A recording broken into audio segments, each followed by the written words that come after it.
السلام عليكم ورحمة الله وبركاته. الحمد لله نحمده ونستعينه ونستغفره ونؤمن به ونتوكل عليه ونعوذ بالله من شرور أنفسنا ومن سيئات أعمالنا.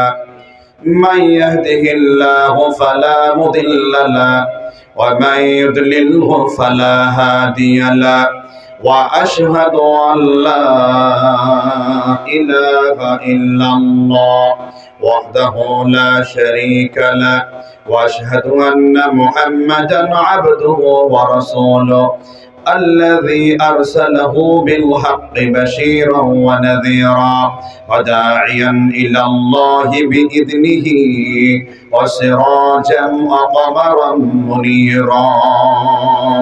فقد قال الله تعالى في كلامه المجيد: أعوذ بالله من الشيطان الرجيم. بسم الله الرحمن الرحيم. إن الله وملائكته يصلون على النبي يا أيها الذين آمنوا صلوا عليه وسلموا تسليما. আমরা সকলেই আমাদের প্রিয় নবীজির উপরে সর্বশ্রেষ্ঠ দরুদ পড়ছি, যেই দরুদটি আমরা নামাজের অভ্যন্তরে পড়ে থাকি, সালাতের মধ্যে পড়ে থাকি এবং সকল আহলে হক উলামাদের নিকটে এই দরুদটি সর্বশ্রেষ্ঠ দরুদ, যেই দরুদটিকে উলামাগণ দরুদ ইব্রাহিম বলে থাকেন। আমরা সেই দরুদটি পড়ছি। আল্লাহুম্মা সাল্লি আলা মুহাম্মাদ ওয়া আলা আলি মুহাম্মাদ كما صليت على إبراهيم وعلى آل إبراهيم إنك حميد مجيد. اللهم بارك على محمد وعلى آل محمد كما باركت على إبراهيم وعلى آل إبراهيم إنك حميد مجيد. শরীফবাগ উত্তর পূর্ব পাড়া জামে মসজিদের উদ্যোগে অষ্টম বার্ষিক ওয়াজ মাহফিল স্থান আফাসউদ্দিন স্কুল অ্যান্ড কলেজ সংলগ্ন রাইস মিল মাঠ। আজকে 5 ফেব্রুয়ারি 2006। আজকে সম্মানিত সভাপতি ডক্টর মোহাম্মদ ফৈজুল আমিন সরকার মাদানী আকরামাহুল্লাহ হাফিজাহুল্লাহ, সম্মানিত রইস শরীফবাগ ইসলামী কামিল মাদ্রাসা ধামরাই। আমার পূর্বে আলোচনা করেছেন কারি মাহমুদুল হাসান ভাই, খুব কাছের বন্ধু মানুষ, এবং আরও আলোচক রয়েছেন আমাদের সম্মানিত আলেম সাহেব ডক্টর জাকারিয়া বিন আব্দুল আজিজ মাদানী আকরামাহুল্লাহ, এবং আমার পূর্বে শুভেচ্ছা বক্তব্য দিচ্ছিলেন খুব সুন্দর করে ইসলামের খেলাফতের ইতিহাস থেকে শুরু করে কোরআন কারিমের মৌজেজা এবং বিশেষ করে মৌজেজার হেডকোয়ার্টার মুহাম্মদ রাসূলুল্লাহ সাল্লাল্লাহু আলাইহি ওয়াসাল্লামের মুখ নিষিদ্ধ বাণী হাদিসের মাধ্যমে কোরআনের সংবিধানকে কিভাবে তাবিল ব্যাখ্যা করতে হয়, এটার এক্সপ্লেইন কিভাবে করতে হয়, তিনি এটার ব্যাপারে আলোচনা করছিলেন। আমি খুব মনোযোগ দিয়ে শুনছিলাম। প্রত্যেক ব্যক্তির কাছে শিক্ষণীয় রয়েছে, আমরা প্রত্যেক ব্যক্তির কাছে শিখবো। এটা ইসলামের সৌন্দর্য, ঠিক না? ঠিক জুড়ে বলেন। আপনারা যেখানে বসে আছেন এই জন্য আপনারা খুশি না বেজার? এই জন্য অন্তঃস্থল থেকে বলেন তো আলহামদুলিল্লাহ। এদিকে ডান দিকের ভাইয়েরা আলহামদুলিল্লাহ বলার ক্ষেত্রে খুব কৃপণ, অত্যন্ত কৃপণতা লক্ষ্য করতে পারছি। আল্লাহর প্রতি আপনারা খুশি না বেজার? তাহলে একজন মুমিন খুশির আত্মপ্রকাশ করবে কি বলে? আলহামদুলিল্লাহ বলার দ্বারা সওয়াব হবে না গুনাহ হবে?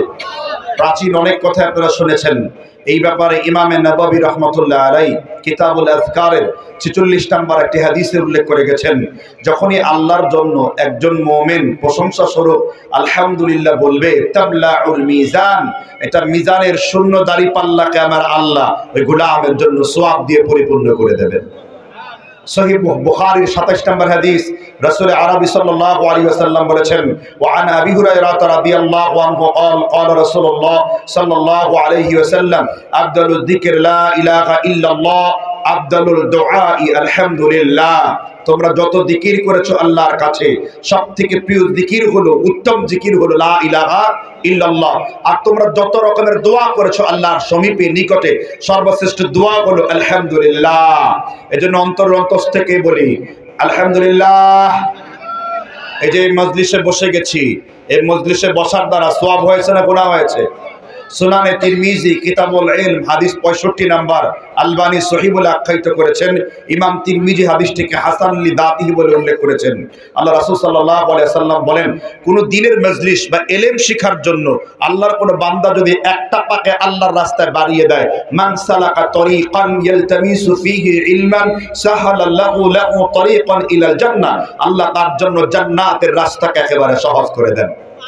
এই এলাকার সকল ব্যক্তিকে এখানে আল্লাহ কবুল করেন নাই, একমাত্র যাকে আল্লাহ দ্বীনের প্রতি হুব মহাব্বত দিয়েছেন এবং যাকে আল্লাহ ভালোবাসেন তাকেই দ্বীনের প্রভূত কল্যাণের জ্ঞান সাধন করার তৌফিক দেন। এই ব্যাপারে বুখারী শরীফের হাদিস, ওয়া আন মুআবিয়া রাদিয়াল্লাহু আনহু قال قال رسول الله صلى الله عليه وسلم ما يريد الله به خيرا يفقهه في الدين وانما انا قاسم والله يعطي। আল্লাহ যার কল্যাণ চান, আল্লাহ যার ভালাই চান, আল্লাহ যার মঙ্গল চান, আল্লাহ যাকে পছন্দ করেন তাকে দ্বীনের ব্যাপারে কল্যাণ দান করেন। বলেন না সুবহানাল্লাহ। এই মাইকের মাধ্যমে যার কান পর্যন্ত এই মাহফিলের আওয়াজ যাবে, প্রত্যেক ব্যক্তির জন্য কর্তব্য হলো অবশ্যই আপনাদের কর্তব্য হলো যেখানে থাকবেন, বাজারে থাকলে বাজার থেকে, আপনি যদি বাড়িতে থাকেন বাড়ি থেকে, অবশ্যই আল্লাহর জন্য হলেও দ্বীনের কথা শোনার জন্য এখানে সমবেত হওয়ার আল্লাহ তাদেরকে তৌফিক দান করুন। বলে না আমিন।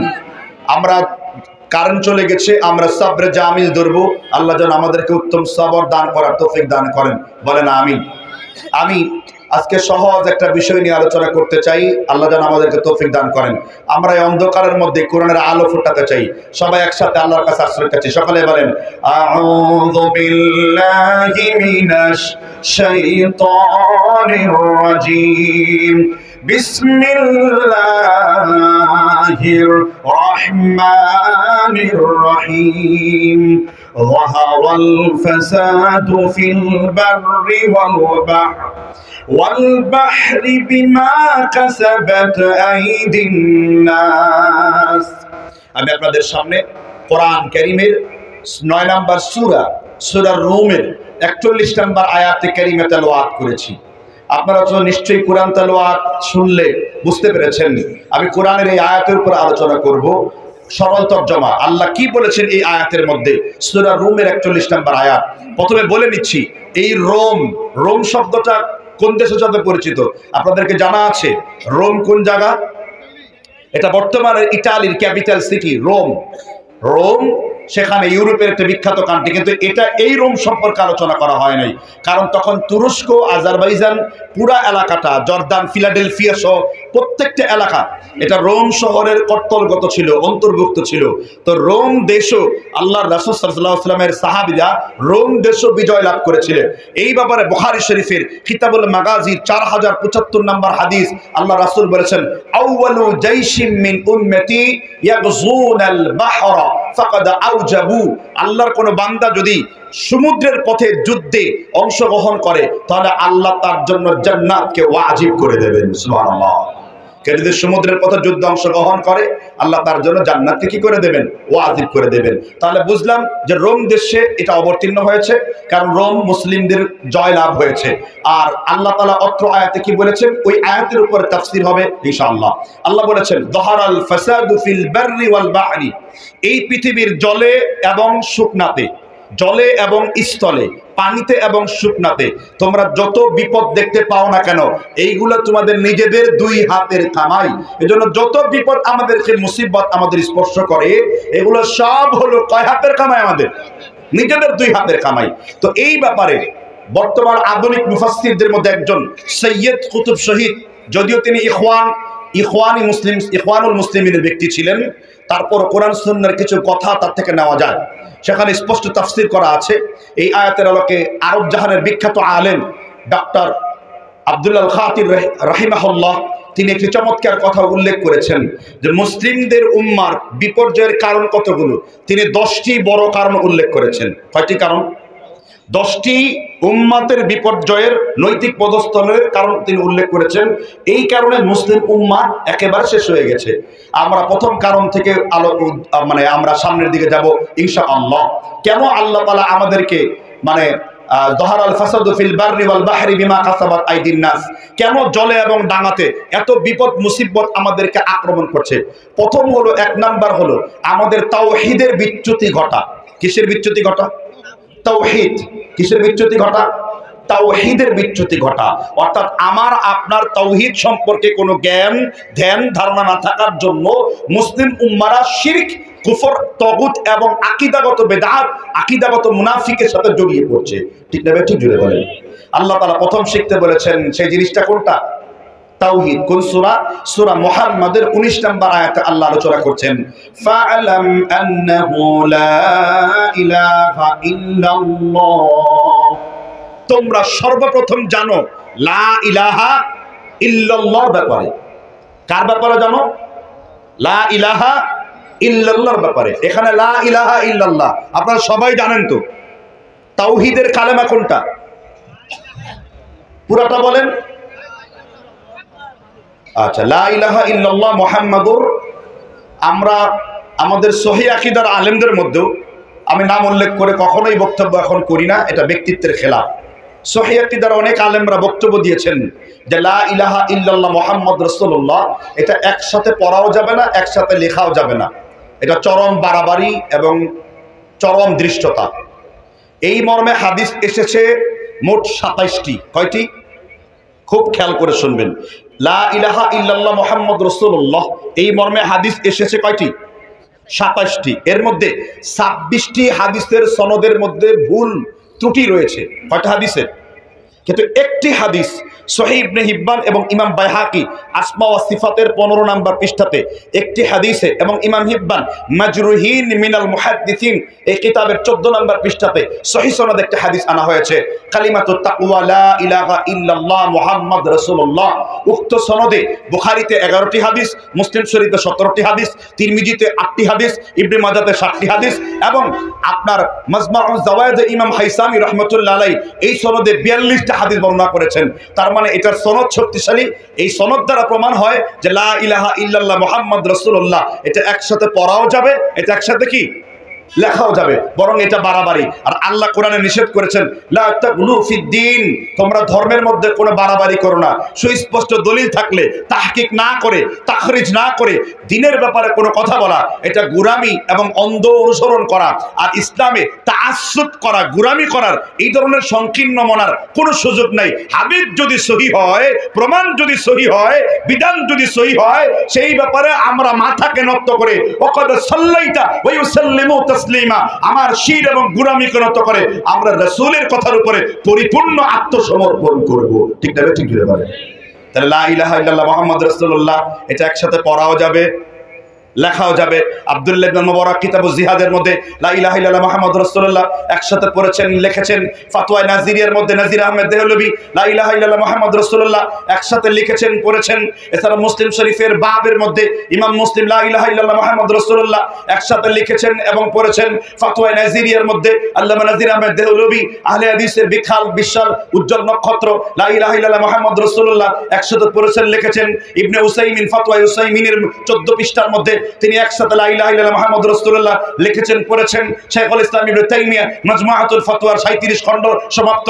এর প্রথম খণ্ডে কিতাবুল ঈমানে তিনি লা ইলাহা ইল্লাল্লাহ মুহাম্মদুর রাসূলুল্লাহ একসাথে পড়েছেন, লিখেছেন। ইলামুল মুওয়াক্কিনের মধ্যে ইমাম ইবনুল কাইয়িম আল জাওজি রাহিমাহুল্লাহ তিনি একসাথে লা ইলাহা ইল্লাল্লাহ মুহাম্মদুর রাসূলুল্লাহ লিখেছেন, পড়েছেন। কিতাবুল আরশের মধ্যে ইমাম শামসুদ্দিন যাহাবী রাহিমাহুল্লাহ 27 পৃষ্ঠার মধ্যে তিনি লা ইলাহা ইল্লাল্লাহ মুহাম্মদুর রাসূলুল্লাহ পড়েছেন, লিখেছেন। অতএব বেদালিলি কোন বক্তব্য দেওয়া এটা সত্যই নিজের ব্যক্তিত্বের খেলাফ। ঠিক না? ঠিক জোরে বলেন। আমি এটুক সময়ের জন্য অনেকগুলো ইলম ব্যয় করে ফেলেছি।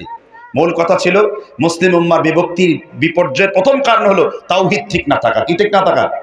তাহলে তাওহীদের কালেমা কোনটা? লা ইলাহা। আচ্ছা, কালেমা কয়টা? জোরে বলেন, কালেমা কয়টা? সামনে থেকে বলেন, কালেমা কয়টা? চারটা। আমার দেশের লোকেরা কালেমা জানে চারটা। কি? কালেমায়ে তাওহীদ, কালেমায়ে তামজিদ না, আবার কালেমায়ে রাদ্দে কুফর, কালেমায়ে শাহাদাত, কালেমায়ে তাইয়্যিবা। ঠিক না? ঠিক। একেবারে 100% ভুল, সব ডাইরেক্ট মিথ্যা কথা। এটাগুলোর কোনো অস্তিত্ব নেই, কোনো অস্তিত্ব নেই, একদম কোনো অস্তিত্ব নেই। কালেমা একটি, লা ইলাহা ইল্লাল্লাহ মুহাম্মদ রাসূলুল্লাহ।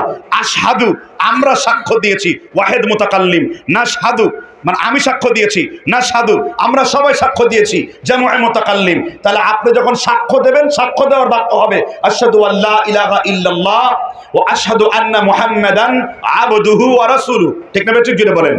অতএব আপনাকে মক্তবে পিটিয়ে শিখিয়েছে কালেমা 4টি 5টি, এগুলো বানোয়াট। এইরকম আকীদা ফেলে দিতে হবে। ইমাম জাফর তাহাবী আকীদাতুত তাহাবীর মধ্যে 3য় পৃষ্ঠাতে তিনি লা ইলাহা ইল্লাল্লাহ মুহাম্মাদুর রাসূলুল্লাহ, আল্লাহ এক, রাসূল এক, কিতাবুল্লাহ এক, রিসালাত এক, নবিয়ত এক। সুতরাং মুসলিম জাতির কালেমা একটি হবে, 4টি করে 5টি ভাগ করে মুসলমানদেরকে কঠিন দিকে ছেড়ে দেবেন না। ঠিক তবে ঠিক জুড়ে বলেন। শিখেন নাই? আজকে শিখে নিয়েছেন। শিখেন নাই? আজকে কি শিখে নিয়েছেন? তাহলে মুসলিমদের কালেমা কয়টা? একটা। সাক্ষ্য দিতে পারেন আশহাদু আল্লা ইলাহা ইল্লাল্লাহ আশহাদু আন্না মুহাম্মাদান আবদুহু ওয়া রাসূলুহু। আর চতুর্থ কালিমা বলা হয় লা ইলাহা ইল্লাল্লাহ ওয়াহদা লা শারিকা লা। অর্থাৎ যে জুমলা, যে বাক্যের মধ্যে আল্লাহর তাওহীদকে স্বীকার করা হয় এবং পরবর্তীতে রাসূলের রিসালাতকে স্বীকার করা হয়, উহাকেই কালেমা বলিয়া গণ্য করা হয়। কথা বুঝতে পারছেন কিনা? যেই বাক্যের দ্বারা, যেই জুমলা দ্বারা লা ইলাহা ইল্লাল্লাহ এক আল্লাহ তাওহীদকে স্বীকার করা হয়, নবীজিকে শ্রেষ্ঠ রাসূল বলে স্বীকার করিয়া লওয়া হয়, উহাকে কি বলা হয়?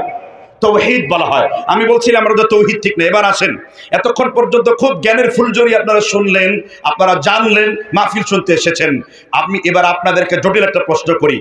নামাজ পড়ার পূর্বে কি করতে হয়? ওযু করতে হয়। ওযুর ফরজ কয়টি? 4টি। কার মতে? এখানে একটা জটিলতা আছে। ফিকহুস সুন্নাহর মধ্যে সৈয়দ সাবেক প্রথম খণ্ড কিতাবুত তাহারাত 41 পৃষ্ঠায় তিনি উল্লেখ করেছেন, ইমাম আবু হানিফার মতে ওযুর ফরজ 4টি। কার মতে? ইমাম মালিকের মতে ওযুর ফরজ 6টি। ইমাম শাফি এবং হাম্বলের মতে ওযুর ফরজ 9টি। প্যাস আছে না নাই? তাহলে আমরা ওযুর এই জটিলতা থেকে বেরোবো কবে? হ্যাঁ, আমরা রাসূল সাল্লাল্লাহু আলাইহি ওয়াসাল্লামের পদ্ধতি যদি অনুসরণ করে চলি, আবু হানিফার অনুসরণ হবে, মালিকের অনুসরণ হবে, শাফির অনুসরণ হবে, হাম্বলির অনুসরণ হবে। কেননা আল্লাহ বলে দিয়েছেন আতিউল্লাহ ওয়া আতিউর রাসূল, আল্লাহর আনুগত্য করো, রাসূলের আনুগত্য করো। সূরা হাশরের 7 নম্বর আয়াতে আল্লাহ বলেছেন ওয়া মা আতাকুমুর রাসূলু ফাখুদুহু ওয়া মা নাহাকুম আনহু ফান্তাহু। এখন আল্লাহ রাসূল বিসমিল্লাহ বললেন, হাতের কবজি ধুইলেন, মুখমণ্ডল 3বার ধুইলেন, কুনি পর্যন্ত 3বার ধুইলেন, সমগ্র মাথাকে মাসহ করলেন, টাকনু পর্যন্ত ধুইলেন, আঙ্গুলগুলোকে খিলাল করলেন। হানাফি, মালিকি, শাফি, হাম্বলি সব অনুসরণ হয়ে গেল। কেননা তোমাকে অনুসরণ করতে হবে কেবল মুহাম্মদ রাসূলুল্লাহকে। কথা কি বুঝতে পেরেছেন? আচ্ছা, ওযুতে ধরুনই আমি আবু হানিফা এবং আপনার জানামত নিয়ে সামনে আগাই। ওযুতে 4টা ফরজ, কেউ যদি একটা ফরজ বাদ দেয় তার ওযু হবে? 4টা ফরজের একটা যদি বাদ দেন ওযু আদায় হবে? ওযু আদায় না হলে নামাজ আদায় হবে? তাহলে ওযুর ফরজ যেমন অকপটে বলেছেন, এখন প্রশ্ন করব লা ইলাহা ইল্লাল্লাহ মুহাম্মদ রাসূলুল্লাহ এর ফরজ কয়টা? একজন উত্তর দেবেন। লা ইলাহা ইল্লাল্লাহ আপনার কালেমা পড়লেন, কালেমার ফরজ কয়টা? একজন যদি জানা থাকে বলবেন। কোন ব্যক্তি জানেন? দাড়ি পাকিয়ে ফেলেছেন। অনেক ব্যক্তি কবরে চলে যাবে, আল্লাহর সাথে মিলিত হওয়ার জন্য সে চলে যাবে। হজ করে এসেছেন, যাকাত দিচ্ছেন, মসজিদের সভাপতি হয়ে বহু ইমামদেরকে বহু কটাক্ষ করেছেন। আর এখন প্রশ্ন করছি, এত শিক্ষিত হয়েছেন, এত লেখাপড়া করেছেন, এত ইউনিভার্সিটি থেকে এতগুলো ডিগ্রি নিয়েছেন, বাহির থেকে লেখাপড়া করে ডিগ্রি নিয়ে এসেছেন। এখন প্রশ্ন করেছি লা ইলাহা ইল্লাল্লাহ মুহাম্মদ রাসূলুল্লাহ এটার ফরজ কয়টি? একজন মুসলিমদের উত্তর দেওয়া দরকার ছিল। ঠিক না? ঠিক জুড়ে বলেন। কিন্তু আমরা পারিনি। সফলতা না ব্যর্থতা? এখন প্রশ্ন করলে হুজুর তাহলে আমাদের শিখিয়ে দেন লা ইলাহা ইল্লাল্লাহ ফরজ কয়টি? এই যে কোরআন নিয়ে সংবিধান কেন্দ্রিক আলোচনা হলো, এই কোরআনের সূরা বাকারার 2 নম্বর সূরার 256 নম্বর আয়াতে আল্লাহ এটার ফরজ বর্ণনা করেছেন। সুবহানাল্লাহ। তাহলে লা ইলাহা ইল্লাল্লাহ তাওহীদের মূল জিনিস। লা ইলাহা ইল্লাল্লাহ পড়লে জান্নাতীরা জাহান্নামী, জান্নাতীরা জাহান্নামী। মুখ দিয়ে বলা সহজ, তিনটা হাদিস পেশ করব। বুখারীর 23, বুখারীর 32, বুখারীর 41 নম্বর হাদিস। রাসূল বলেছেন, ওয়া আন আবি হুরায়রা রাদিয়াল্লাহু আনহু قال قال رسول الله صلى الله عليه وسلم من قال لا اله الا الله دخل الجنه। উকবা ইবনে আমির বর্ণনা করেছেন, রাসূলুল্লাহ সাল্লাল্লাহু আলাইহি ওয়াসাল্লাম বলেন, মান মাতা লা ইলাহা ইল্লাল্লাহ দাখালাল জান্নাহ। ইবনে আব্বাস রাদিয়াল্লাহু আনহু বলেছেন, সামি'তু রাসূলুল্লাহ সাল্লাল্লাহু আলাইহি ওয়াসাল্লাম ইয়াকুল, আমি আল্লাহর নবীকে বলতে শুনেছি, লা ইলাহা ইল্লাল্লাহ মিফতাহুল জান্নাহ। একটা হাদিস যে লা ইলাহা ইল্লাল্লাহ বলল সে কোথায় প্রবেশ করলো?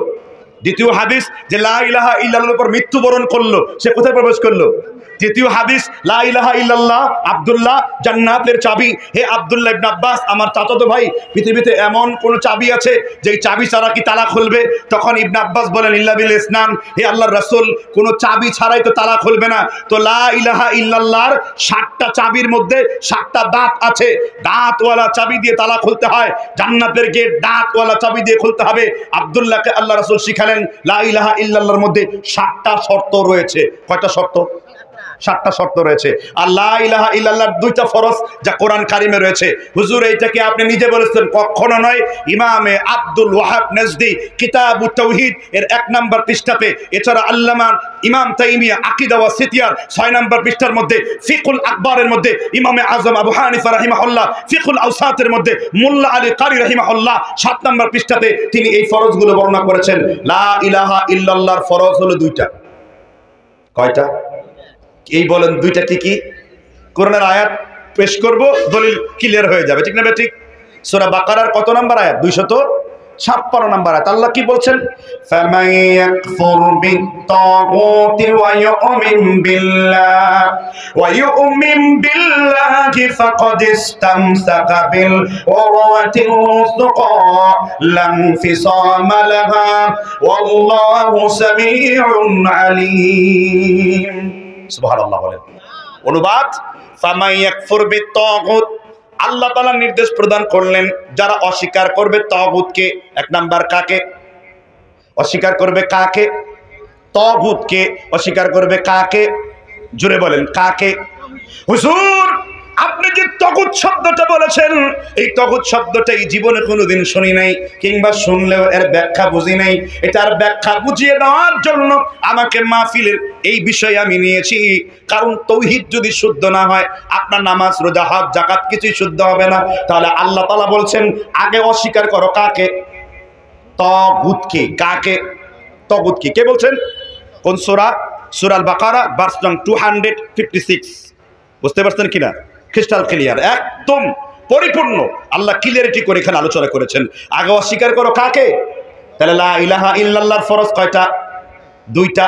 আমরা সর্বপ্রথম ঈমান আনবো কার উপরে? এই তো ওয়াজের আসল কথাই বুঝেন নাই।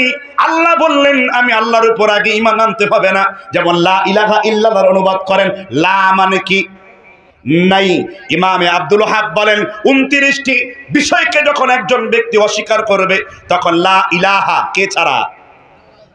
আল্লাহ ছাড়া, ইল্লাল্লাহ ইস্তিসনা আর মুস্তাসনা আরবি ব্যাকরণ অনুযায়ী এটা তাখসিসের ফায়দা দেয়। আপনি যদি শুধু লা ইলাহা বলেন এটাও নাস্তিকের জিকির, আর শুধু ইল্লাল্লাহ বলেন এটাও বিদআতি ভণ্ডদের জিকির, ঠিক না? ঠিক। আপনি যদি লা ইলাহা বলেন এটা আসিফ মহিউদ্দিনের জিকির, এটা জরায়ু বিজ্ঞানের তসলিমা নাসরিনের জিকির। আর আপনি যদি শুধু ইল্লাল্লাহ বলেন এটা কোনো এক ভণ্ড পীরের জিকির, যারা জিকির করতে করতে মানুষের কাঁধের উপর উঠে পড়ে, ঠিক না? ঠিক করে বলেন। আর আমরা মুসলিমদের জিকির কি? লা ইলাহা ইল্লাল্লাহ, ঠিক না? ঠিক জোরে বলেন। তাহলে আল্লাহ তাআলা বলেন নাই আমি আল্লাহর উপর আগে ঈমান আনবা, আল্লাহ বলেছেন আগে অস্বীকার করবা। আল্লাহ রাব্বুল আলামিন কোরআনুল কারীমে দত্তকণ্ঠে বক্তব্য দিয়েছেন আগে তোমরা অস্বীকার করবা তাগুতকে, এরপরে ইউমিন বিল্লাহ, কার উপর ঈমান আনবা? আল্লাহর উপরে। কিভাবে ঈমান আনবা? এবার আল্লাহ আপনাদেরকে শিখালেন।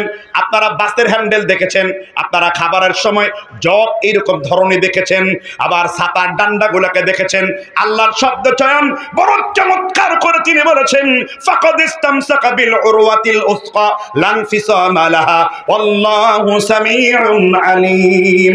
আল্লাহ বলেছেন এইভাবে তাগুতকে বর্জন করে একমাত্র আল্লাহকে ধারণ করবে, ধরবে, যেন তোমরা কখনো আনফিসা মালাহা, ওই লা ইলাহা ইল্লাল্লাহ ছিঁড়ে যাবার নয়। এই জন্য আপনার লা ইলাহা ইল্লাল্লাহ আমেরিকার দালালি করার লা ইলাহা ইল্লাল্লাহ, আপনার লা ইলাহা ইল্লাল্লাহ ভারতের রয়ের দালালি করার লা ইলাহা ইল্লাল্লাহ, আপনার লা ইলাহা ইল্লাল্লাহ বাজারের দরবারের পীর সাহেবের পীর জিন্দা করার লা ইলাহা ইল্লাল্লাহ।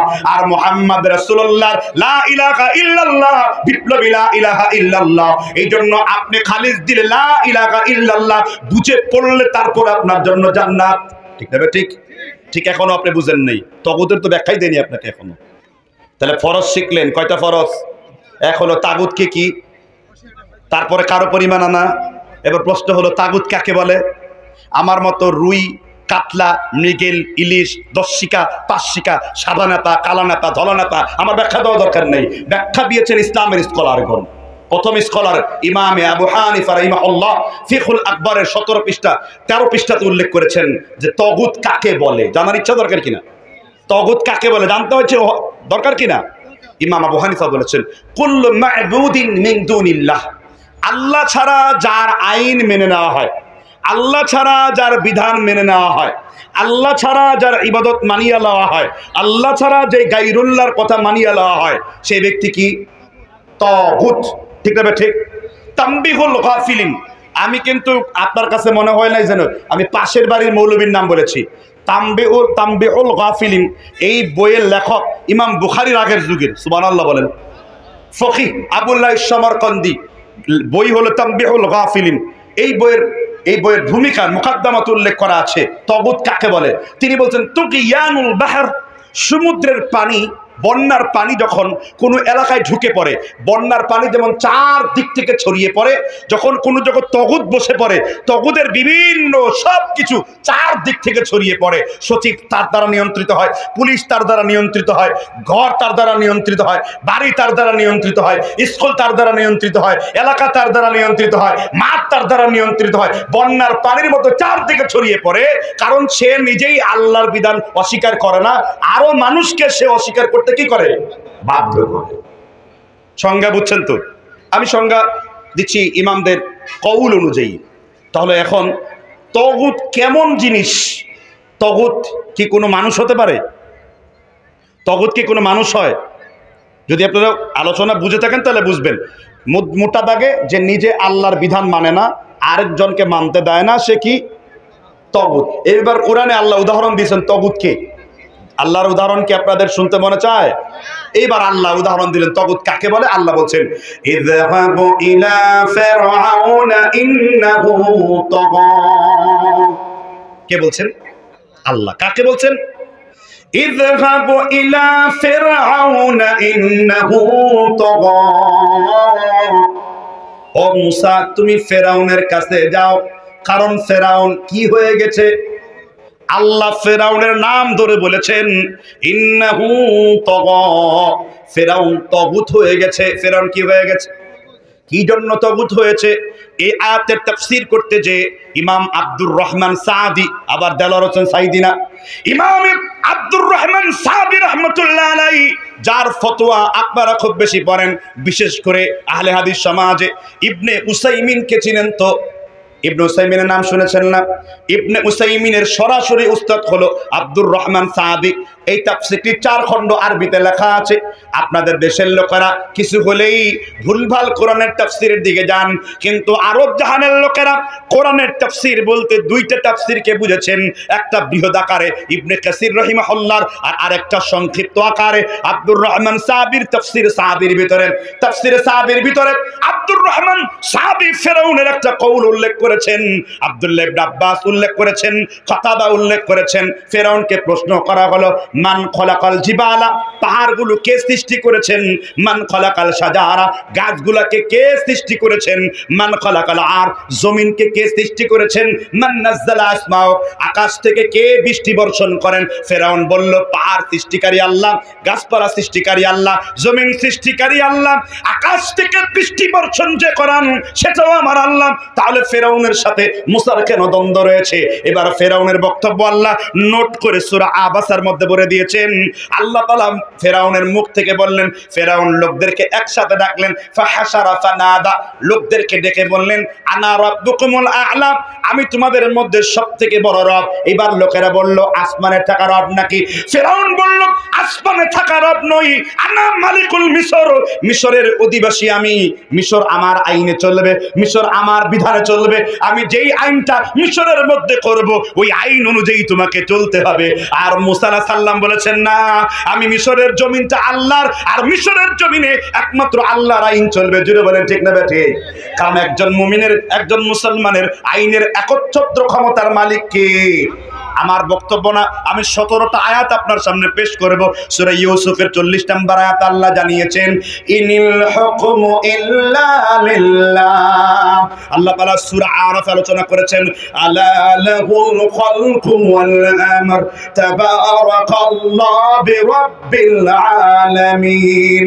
আল্লাহ তাআলা বলেছেন, সৃষ্টি আমি করেছি আর বিধান আমি আল্লাহ দিয়েছি। এই জন্য জমিনটা আল্লাহর, আর জমিনের একমাত্র কর্তৃত্ব থাকবে আল্লাহর। এই জন্য ব্যাংক চলবে আল্লাহর আইন দিয়ে, আপনার দেশের বিধান চলবে আল্লাহর আইন দিয়ে। এটাই আল্লাহ চেয়েছেন। আল্লাহ সূরা মায়েদার 3টি আয়াতে বলেছেন, ওয়ামান লাম ইয়াহকুম বিমা আনজালাল্লাহ ফাউলাইকা হুমুয যালিমুন, ওয়ামান লাম ইয়াহকুম বিমা আনজালাল্লাহ ফাউলাইকা হুমুল ফাসিকুন, ওয়ামান লাম ইয়াহকুম বিমা আনজালাল্লাহ ফাউলাইকা হুমুল কাফিরুন। কয়টা আয়াত? 3টা আয়াত, 41, 42, 43, 44। আল্লাহ বলেছেন, যে ব্যক্তি আল্লাহর বিধান দিয়ে দেশ পরিচালনা করে না, সে ব্যক্তি ফাসিক। তারপর বলেছেন, যে ব্যক্তি আল্লাহর বিধান দিয়ে দেশ পরিচালনা করে না, সে হলো জালেম। আর যেই শাসকের ঈমান নেই, যেই শাসকের লা ইলাহা ইল্লাল্লাহ নাই, কুফরি করে, শিরিক করে, রাস্তার মধ্যে মূর্তি তৈরি করে, শুধু ব্যাংকিং ব্যবস্থা সমাজে চালিয়ে দেয়, এইরকম শাসককে আল্লাহ ছেড়ে কথা বলেন নাই। এইরকম শাসককে আল্লাহ তাআলা বলেছেন, যে ব্যক্তি আল্লাহর আইন মানে না, ওই ব্যক্তি সরাসরি কাফির। এই হলো ফাসিক, এই হলো জালেম, আর এই হলো কাফেরের ব্যাখ্যা। আপনি এইভাবে যদি কালেমা পড়েন, আমি বিশ্বাস করি এই কালেমার জন্য আপনার ফাঁসি হবে। আপনি এইভাবে যদি কালেমা পড়েন, আমি বিশ্বাস করি মক্কার উতবা সাহেবা আবু জেহেল যেভাবে খেপে উঠেছিল, বর্তমানের উতবা সাহেবারও আপনার উপরে অগ্নিস্ফুলিঙ্গ হয়ে যাবে। কারণ আপনার কালেমা ভিক্ষা করার কালেমা, আপনার কালেমা মাজারের ব্যবসার কালেমা, আপনার কালেমা মানুষের তৈরি করা বিধানের পাঁচ আটার কালেমা, মুহাম্মদ রাসূলুল্লাহর কালেমা না। ঠিক না ঠিক? ক্লিয়ার? নান ক্লিয়ার? কথা কি বুঝতে পারছেন কিনা? ক্লিয়ার করে দিচ্ছি, লা ইলাহা ইল্লাল্লাহ পরিষ্কার আলাপ, কোনো নিজস্ব ব্যাখ্যার দরকার নেই। কোরআন হাদিস থেকে ডে বাই ডে থাকবে। সকল নবীরা কি বর্জনে দাওয়াত দিয়েছেন, এই কোরআনে আল্লাহ আলোচনা করেছেন। সূরা নাহল আয়াত নাম্বার 136, 136 নম্বর আয়াত। কি আল্লাহ বলেছেন? ওয়ালাকাদ বাআসনা ফি কুল্লি উম্মাতির রাসূলান আন ইবুদুল্লাহ। তারপর কি? আস্তানাবুত তাগুত। আমি সকল নবী রাসূলকে এই জন্য পাঠিয়েছি যে যারা তাগুতকে কি করবে? বর্জন করবে। তাগুত বর্জন কমপ্লিট হয়েছে, তার কার প্রতি ঈমান আনবে? আল্লাহর প্রতি ঈমান আনবে। সূরা জুমারের 17 নম্বর আয়াতে আল্লাহ বলেছেন কি? যারা তাগুতকে বর্জন করে আল্লাহর প্রতি ঈমান এনেছে, আল্লাহ বলেছেন আনাবুল্লাহুমুল বুশরা, নবী তাদেরকে আপনি জান্নাতুল ফেরদাউসের সংবাদ দিয়ে দেন। সুবহানাল্লাহ বলেন। আল্লাহ তাআলা বেশিরভাগ মুসলিমদের মনের কথা বলছেন, যে কিছু লোককে দেখা যায় যে তারা মুখে বলে লা ইলাহা ইল্লাল্লাহর কথা, কিন্তু কার্যতকরণে কাফের মুশরিকদের সংস্কৃতি, আকীদা, ঈমান লালন করছে। আমি ধরে যেতে পারেন A B C D etcetera, অনেক কিছু হতে পারে, কিন্তু আল্লাহ তাআলা এই তাদের ভাবভঙ্গিটাও এই কোরআন কারীম আল্লাহ আলোচনা করেছেন। সুবহানাল্লাহ বলেন। কোন সূরায়? 4 নম্বর সূরা, যেটা মহিলাদের অধিকার আদায়ের সূরা, সূরা নিসা। কি? ও মহিলাদের কি আদায়ের সূরা।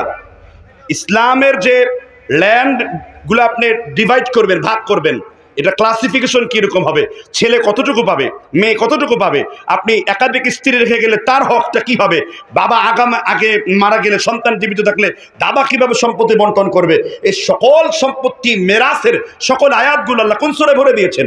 সূরা নিসাতে আল্লাহ আলোচনা করেছেন। আল্লাহ তাআলা সূরা নিসার 51 নম্বর আয়াতে আল্লাহ 61 নম্বর আয়াতে আল্লাহ আলোচনা করেছেন কি আলাম তারা ইলাল্লাযীনা ইয়াজউমুনা আন্নাহুম বিমা উনজিলা ইলাইকা ওয়া মা উনজিলা মিন ক্বাবলিক ইউরিদুনা আন ইয়াতাহাকামু ইলা তাগুত। কার কথা? রাসূল দেখবেন লোকদের মধ্যে অনেক লোক বিশ্বাস করে আমরা আল্লাহর উপর আর রাসূলের উপর ঈমান এনেছি, তারা মুখ দিয়ে দাবি করবে, যেমন দাবি করার লোক আছে না নাই? লা ইলাহা ইল্লাল্লাহ বলার দাবি করার পরে রাস্তার মোড়ে মোড়ে নিজের বাবার নামে মূর্তি তৈরি করেছিল, দাবি করেছে লা ইলাহা ইল্লাল্লাহ। এমন ব্যক্তি আপনার এলাকায় দেশে থাকতে পারে, আপনারা খুঁজিয়ে নেবেন তাদেরকে, ঠিক না? ঠিক। আল্লাহ তাদেরকে বলেছেন যে তারা এইরকম মুখ দিয়ে দাবি করবে, কিন্তু আমি আল্লাহ বলছি যারা লা ইলাহা ইল্লাল্লাহর সাক্ষ্য দেওয়ার পরে ঈমান আনার পরে ঈমানকে তারা ঠিকমতো সংরক্ষণ করে নাই। এই আয়াতের ব্যাখ্যায় কোরআনের সূরা মায়েদার 5 নম্বর আয়াত আল্লাহ বলেন ফামান ইয়াকফুর বিল ঈমানি ফাকাদ হাবিতা আমালুহু ওয়া হুয়া ফিল আখিরাতি মিনাল খাসিরিন। যেই ব্যক্তি তার লা ইলাহা ইল্লাল্লাহ ঈমানকে কুফরি দিয়ে মিশিয়ে ফেলে, আমি আল্লাহ তার জিন্দেগির সব আমলগুলো বাতিল করব। কার কথা? তাহলে আপনি দাবি করছেন ঈমানদার, কিন্তু আল্লাহ বলছেন না, মুখে দাবি করছে এরা, মুখে দাবি করছে এরা টুপির বেলায়, দাড়ির বেলায়, ইসলামী পদ্ধতির বেলায়, আল্লাহর আইনের বেলায়, বিধানের বেলায় এরা কোনো কিছুকে স্বীকার করে না। মা বোনদেরকে স্পষ্ট করে বলবো, আপনারা যারা বসে আছেন, যেহেতু কোরআনের তাত্ত্বিক আলোচনা হচ্ছে এখানে, আপনারা আপনাদের প্যান্ডেল একটু চেপে চেপে বসবেন এবং অন্যজনকে বসার জন্য সুযোগ করে দেবেন। আলোচনার মধ্যে একটু ইন্টারাপ্ট হলে আলোচনার নূর নষ্ট হয়, যা ওটা কোনো ব্যাপার না। সিদ্ধান্ত কার কাছ থেকে আসে? আল্লাহর কাছ থেকে আসে।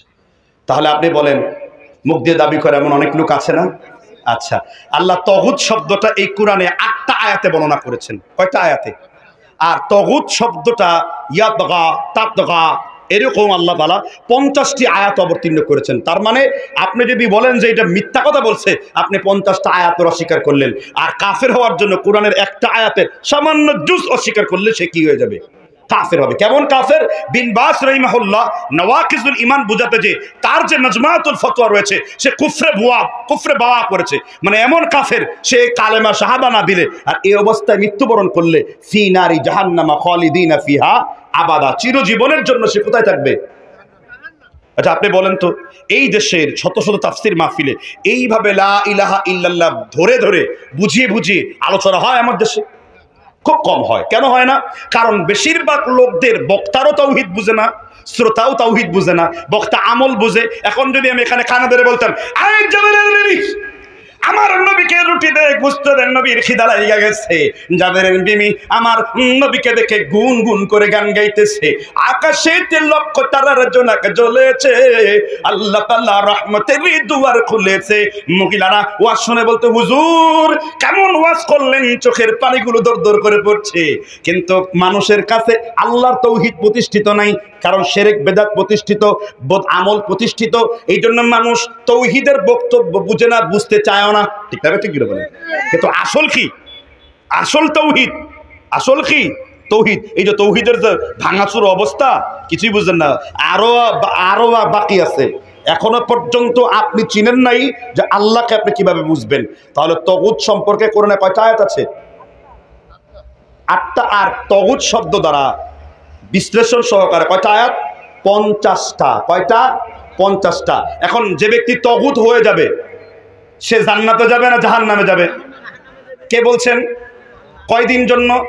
সূরা বাকারার 256 নম্বর আয়াত আল্লাহ বলছেন আল্লাহু ওয়ালিয়ুল্লাযীনা আমানু ইউখরিজুহুম মিনাজ-যুলুমাতি ইলান-নূর ওয়াল্লাযীনা কাফারু আউলিয়াউহুমুত-তাগুত ইউখরিজুনাহুম মিনান-নূরি ইলাজ-যুলুমাত উলাইকা আসহাবুন-নার হুম ফিহা খালিদুন। সুবহানাল্লাহ। কার কথা বলছেন? আল্লাহু ওয়ালিয়ুল্লাযীনা আমানু, আল্লাহ বলেছেন যে ইমানদার তাদেরকে আমি আল্লাহ অন্ধকার থেকে আলোর দিকে পরিচালিত করি, আর যারা কিনা কাফের তাদেরকে আলো থেকে অন্ধকারের ভিতরে নিয়ে যাই। উলাইকা আসহাবুন নার হুম ফিহা খালিদুন, আর তারা চিরজীবনের জন্য তারা সেইখানে বসবাস করবে। এবার আপনাদেরকে প্রশ্ন করি, একমাত্র বিধান দেওয়ার ক্ষেত্রে, একমাত্র কর্তৃত্বের তাওহীদের ক্ষেত্রে একমাত্র প্রত্যেকটা মুসলমান কার উপর ঈমান আনবে? জোরে বলেন, জোরে বলেন, কার উপর ঈমান আনবে? আল্লাহর উপর ঈমান আনবে, ঠিক না? ঠিক, জোরে বলেন। তাহলে আমি আলোচনার প্রথম লা ইলাহা ইল্লাল্লাহর প্রথম রুকনটা নিয়ে আলোচনা করলাম। লা ইলাহা ইল্লাল্লাহর কি প্রথম রুকন নিয়ে আলোচনা করলাম। এরপর দ্বিতীয় অংশ হলো আল্লাহ তাআলা বলছেন ইউমিন বিল্লাহ, কার প্রতি ঈমান আনবেন? আপনারা কি কথা ভুলে গেছেন? আপনারা কি অন্যদিকে মনোযোগ দিচ্ছেন? তা লা ইলাহা ইল্লাল্লাহর প্রথম ফরজটা ছিল তাগুতকে বর্জন করা, এটুকু ক্লিয়ার তো? যদিও মাহফিলের এই 40 মিনিটের বক্তব্য দিয়ে কিছুই ক্লিয়ার করা যাবে না, কিন্তু দ্বিতীয় অংশটা ক্লিয়ার করতে হবে। কি করে দেব কিনা? লা ইলাহা ইল্লাল্লাহ দ্বিতীয় অংশটা হলো মানে তাগুতকে বর্জন করলেন, এইবার কি অর্জন করলেন? তৌহিদ অর্জন করলেন, ঠিক না? ঠিক, আগে বর্জন, এরপর কি অর্জন। তো অর্জন কি করলেন? ইউমিন বিল্লাহ, কার প্রতি ঈমান আনলেন? আচ্ছা, আপনারা কি সবাই আল্লাহর প্রতি ঈমান আনছেন? আল্লাহর প্রতি ঈমান কি সবার আছে? আপনারা কি সবাই আপনার আল্লাহকে চিনেন? সবাই কি আপনার আল্লাহকে পেয়েছেন? তাহলে বুদ্ধিমান হলে প্রশ্ন করি, উত্তর দেবেন। পৃথিবীতে যত এলম আছে, যত জ্ঞান আছে, যত বিষয়, পদার্থবিজ্ঞান, সোশ্যাল সায়েন্স, সামাজিক বিজ্ঞান, রাষ্ট্রবিজ্ঞান, কোরআন, হাদিস, ফিকহ, ইজমা, কিয়াস, ফতোয়া, যত বিষয় আছে, সব থেকে বেশি জ্ঞান কোন জায়গায় আছে? এটা আপনাদের মতো ব্যক্তিরা কোরআনের কথাই বলবে, এটাই আমি জানতাম, কিন্তু শরিয়া কিন্তু এটা বলে না, সলফে সালেহিন এটা বলে না। ইলামুল মুওয়াক্কিনের মধ্যে ইবনুল কাইয়িম জাওজি রাহিমাহুল্লাহ তিনি স্পষ্ট করে বলেছেন যে পৃথিবীতে যত ইলম আছে, সব থেকে বেশি ইলম আছে আল্লাহ সুবহানাহু ওয়া তাআলার ওই যে তৃতীয় প্রকার তাওহীদ। তাওহীদ কয় প্রকার? এক, তাওহীদ উলুহিয়া সবার জানা আছে, তাওহীদ রুবুবিয়্যাহ সবার জানা আছে। 3 নাম্বার, আল্লাহর নাম সমূহের মধ্যে পৃথিবীতে যত জ্ঞান আছে এর সব থেকে বেশি জ্ঞান আল্লাহর নামের মধ্যে রয়েছে। আপনি বলছেন আমি আল্লাহকে চিনি, এখন এখানে তো দাঁড়িয়ে যদি আলেম ওলামা ছাড়া প্রশ্ন করা হয় লতিফ মানে কি, এর ব্যাখ্যা কি, এর বিশ্লেষণ কি, আপনি লতিফ হিসেবে আল্লাহ তাআলার কতটুকু গুণ অর্জন করেছেন? আল্লাহ আজালি, আল্লাহ আবাদি, আল্লাহ সিফাতে কামালিয়া, আল্লাহ পরিপূর্ণ সিফাত রয়েছে, এই সম্পর্কে আপনার কতটুকু জ্ঞান অর্জন হয়েছে? যদি অতটুকু জ্ঞান অর্জন হয়, এইখানে বসে একজন কোরআনের অনুবাদ করলেন আল্লাহুস সামাদ, আল্লাহ নিরাকার ও সর্বত্র বিরাজমান, লালন ফকির, এবং হিন্দুদের আকীদা চাপায়া গেল, কই একজন ব্যক্তি তার প্রতিবাদ করলো না। কেন করেন নাই? কারণ আপনারা তাওহীদ বুঝেন না। যদি সে বলে আমি হানাফি, আবু হানিফার ব্যাখ্যা কি রয়েছে ফিকুল আকবারের মধ্যে? ইমাম আবু হানিফা 33 পৃষ্ঠায় বলেছেন আল্লাহু মাওজুদুন লিকুল্লি মাকানিন, আল্লাহ সব জায়গায় উপস্থিত। এর কত অর্থ হলো কুদরাতান ওয়া ইলমান, আল্লাহর জ্ঞান এবং ক্ষমতা সব জায়গায় বিরাজমান। আল্লাহকে নিরাকার, নিরাকার কথাটা তো লালন ফকির বলেছে। আপনি খুলুন ডক্টর এনায়েত করিম লালন সম্প্রদায় তথ্য, এই বইয়ের 24 পৃষ্ঠায় বলেছেন, লালন বলেছেন নিরাকারের জ্যোতির্ময়ীঝে আকার সাকার হইল রে সে, দিব্য জ্ঞানী হই তবে জানতে পাই ভবে মানুষ গুরুর নিষ্ঠা যার। লালনী আকীদা এটা। হ্যাঁ, আমরা মুজাসসামিয়া দেহবাদীদের মতো আকীদা লালন করি না। ইমাম আবু হানিফা রাহিমাহুল্লাহ তারপর ক্লিয়ার করেছেন আল্লাহর হাত আল্লাহর হাতের মতো, আল্লাহর পা আল্লাহর পায়ের মতন, আল্লাহর যাতায়াত আল্লাহর যাতায়াতের মতো।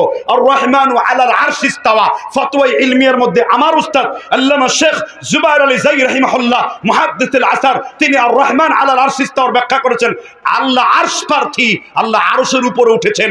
ইমামে মালিক রাহিমাহুল্লাহ আহলে সুন্নাহ ওয়াল জামাআতের কিংবদন্তি একজন ইমাম, তিনি বলেছেন আল্লাহ যতটুকু উপরে তার জন্য মানানসই, তিনি তত উপরে আছেন। আল্লাহ কি জুলুসান না কিয়ামান, আল্লাহ বসে আছেন না দাঁড়িয়ে আছেন, আল্লাহ কি কতটুকু আছেন, এইসব চিন্তা করা আকীদাগত বিদাতীদের লক্ষণ। আমরা শুধু কোরআনের ওই আয়াতের উপর আমল করব, আল্লাহ আরশের উপরে উঠেছেন বা আল্লাহ আরশের উপরে সমুন্নত হয়েছেন, ব্যাস আমাদের দায়িত্ব শেষ। ঠিক না? ঠিক জুড়ে বলেন। কিন্তু এই কথা বলা যাবে না যে আল্লাহ নিরাকার। হানাফি মাযহাবে তো এই কথা নাই, হানাফি মাযহাবে কথা নাই। আব্দুল মালিক সাহেব যে বই লিখেছেন প্রচলিত ভুলের মধ্যে এটা বলছেন আল্লাহকে নিরাকার বলা ভুল। অতএব তৌহিদ ক্লিয়ার করতে হবে, তৌহিদের সাথে কোনো রকমের ছাড় দেওয়া যাবে না। তাহলে আমি বলছিলাম এই উম্মতের বিভক্তির, উম্মতের বিপর্যয়, মুসলিম উম্মার বিপর্যয়ের প্রথম কারণ হলো কি থাকবে না? তাওহীদ ঠিক থাকবে না। এখন আপনারাই বলেন, তাওহীদ শিখবেন আগে কি কোরআন শিখবেন না আগে ঈমান শিখবেন? আগে কি শিখবেন? আপনারা খুব ঈমান শিখছেন, আপনারা আগে কি শিখবেন? কোরআন শিখবেন, ঠিক না? এই কথাটা ট্যাপ রইল। এবার ইবনে হিব্বানকে জিজ্ঞাসা করি, মাজরুহিন মিনাল মুহাদ্দিসিন আসার নাম্বার 2075, এছাড়া মুজামুল কাবির লি তাবারানি আসার নাম্বার 3037 নাম্বার, মুসনাদু আহমদ ইমাম আহমদ ইবনে হাম্বল যেখানে মুসনাদ বর্ণনা করা হয়েছে হাদিসটি। সাহাবীদেরকে প্রশ্ন করা হলো যে তোমরা আগে কি শিখবে? সাহাবারা বলতো যে তাআল্লামনাল ঈমান সুম্মা তাআল্লামনাল কুরআন, আমরা আগে ঈমান শিখেছি তারপর শিখেছি কোরআন। এবার নেন, আপনি বললেন আগে কোরআন শিখবো, আর সাহাবীদের ইজমা হলো তারা আগে শিখেছে কি? অতঃপর সুম্মা তাআল্লামনাল কুরআন, অতঃপর কি? কোরআন। আর আপনি শিখছেন কি? আগে ঈমান। সৌদি আরবে যায় কিছু লোক খালি সৌদি সমালোচনা করে, সৌদি আরব তো মুখ তমুক হ্যান করেঙ্গা ত্যান করেঙ্গা, লাঠি সে আন্দার মুগুর ভরেঙ্গা। আর তোমার দেশের দিকে তাকাও, তোমার দেশে মাজার, তোমার দেশে কবর, তোমার দেশে তাবিজ, তোমার দেশে হাজারো লক্ষ পণ্ডপীর। আরবের মাটিকে আল্লাহ তাআলা রক্ষা করেছেন। রাসূল বলেছেন ইন্না মাদিনাতু খায়রুল লাহুম ওয়ালাউ কানু ইয়ালামুন, মদিনা হলো সবথেকে পৃথিবীর শ্রেষ্ঠ জায়গা, যেটা তোমরা জানো না। আল্লাহ তাআলা মক্কা এবং মদিনা এই দুইটা শহরকে হাত্তা ইয়ারুজ ইলা জুহরিহা, মুসলিম শরীফের মধ্যে রয়েছে। ইমাম নববী রাহিমাহুল্লাহ শারহে মুসলিম এর ব্যাখ্যা করেছেন, গুইসাপ যেমন তার গর্তের মধ্যে ঢুকে যায়, কিয়ামতের পূর্বে দুই মসজিদে ইসলাম ঢুকে যাবে, একটা হলো মক্কার মসজিদ আর একটা কি?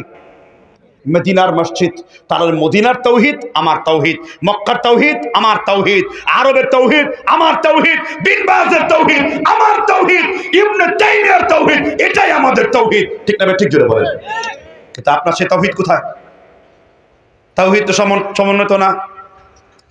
তাওহীদ শিখার পরে জন্মসূত্রে আপনি একজন মুসলিম হয়েছেন, আকীদায় সলফে সালিহিনদের মানহাজ ফলো করেন, কিন্তু বিয়ের ক্ষেত্রে মোটা ইটালি ডলার দেখলে, আমেরিকা ডলার দেখলে, ছেলে সিটিজেনশিপ, গ্রিন কার্ড পাওয়ার দেখলে কোনো কিছু আপনার লোক সামলায় না। এক কবর পূজারীর কাছে মেয়েকে তুলে দিয়েছেন, এই কবর পূজারী যতগুলো বাচ্চা তুলবে, এই মুশরিক যতগুলো বাচ্চা তুলবে, প্রত্যেক বাচ্চা হারামজাদা হওয়ার জন্য এই বাপ মাকে জাহান্নামে দেওয়া হবে যদি সে তাওহীদ কবুল না করে, যদি সে কিনা কবুল না করে। বিয়ে করার ক্ষেত্রে ওলামাদের কাছ থেকে জানবেন কুফু কি বিয়ের ক্ষেত্রে। কুফু খুব গুরুত্বপূর্ণ।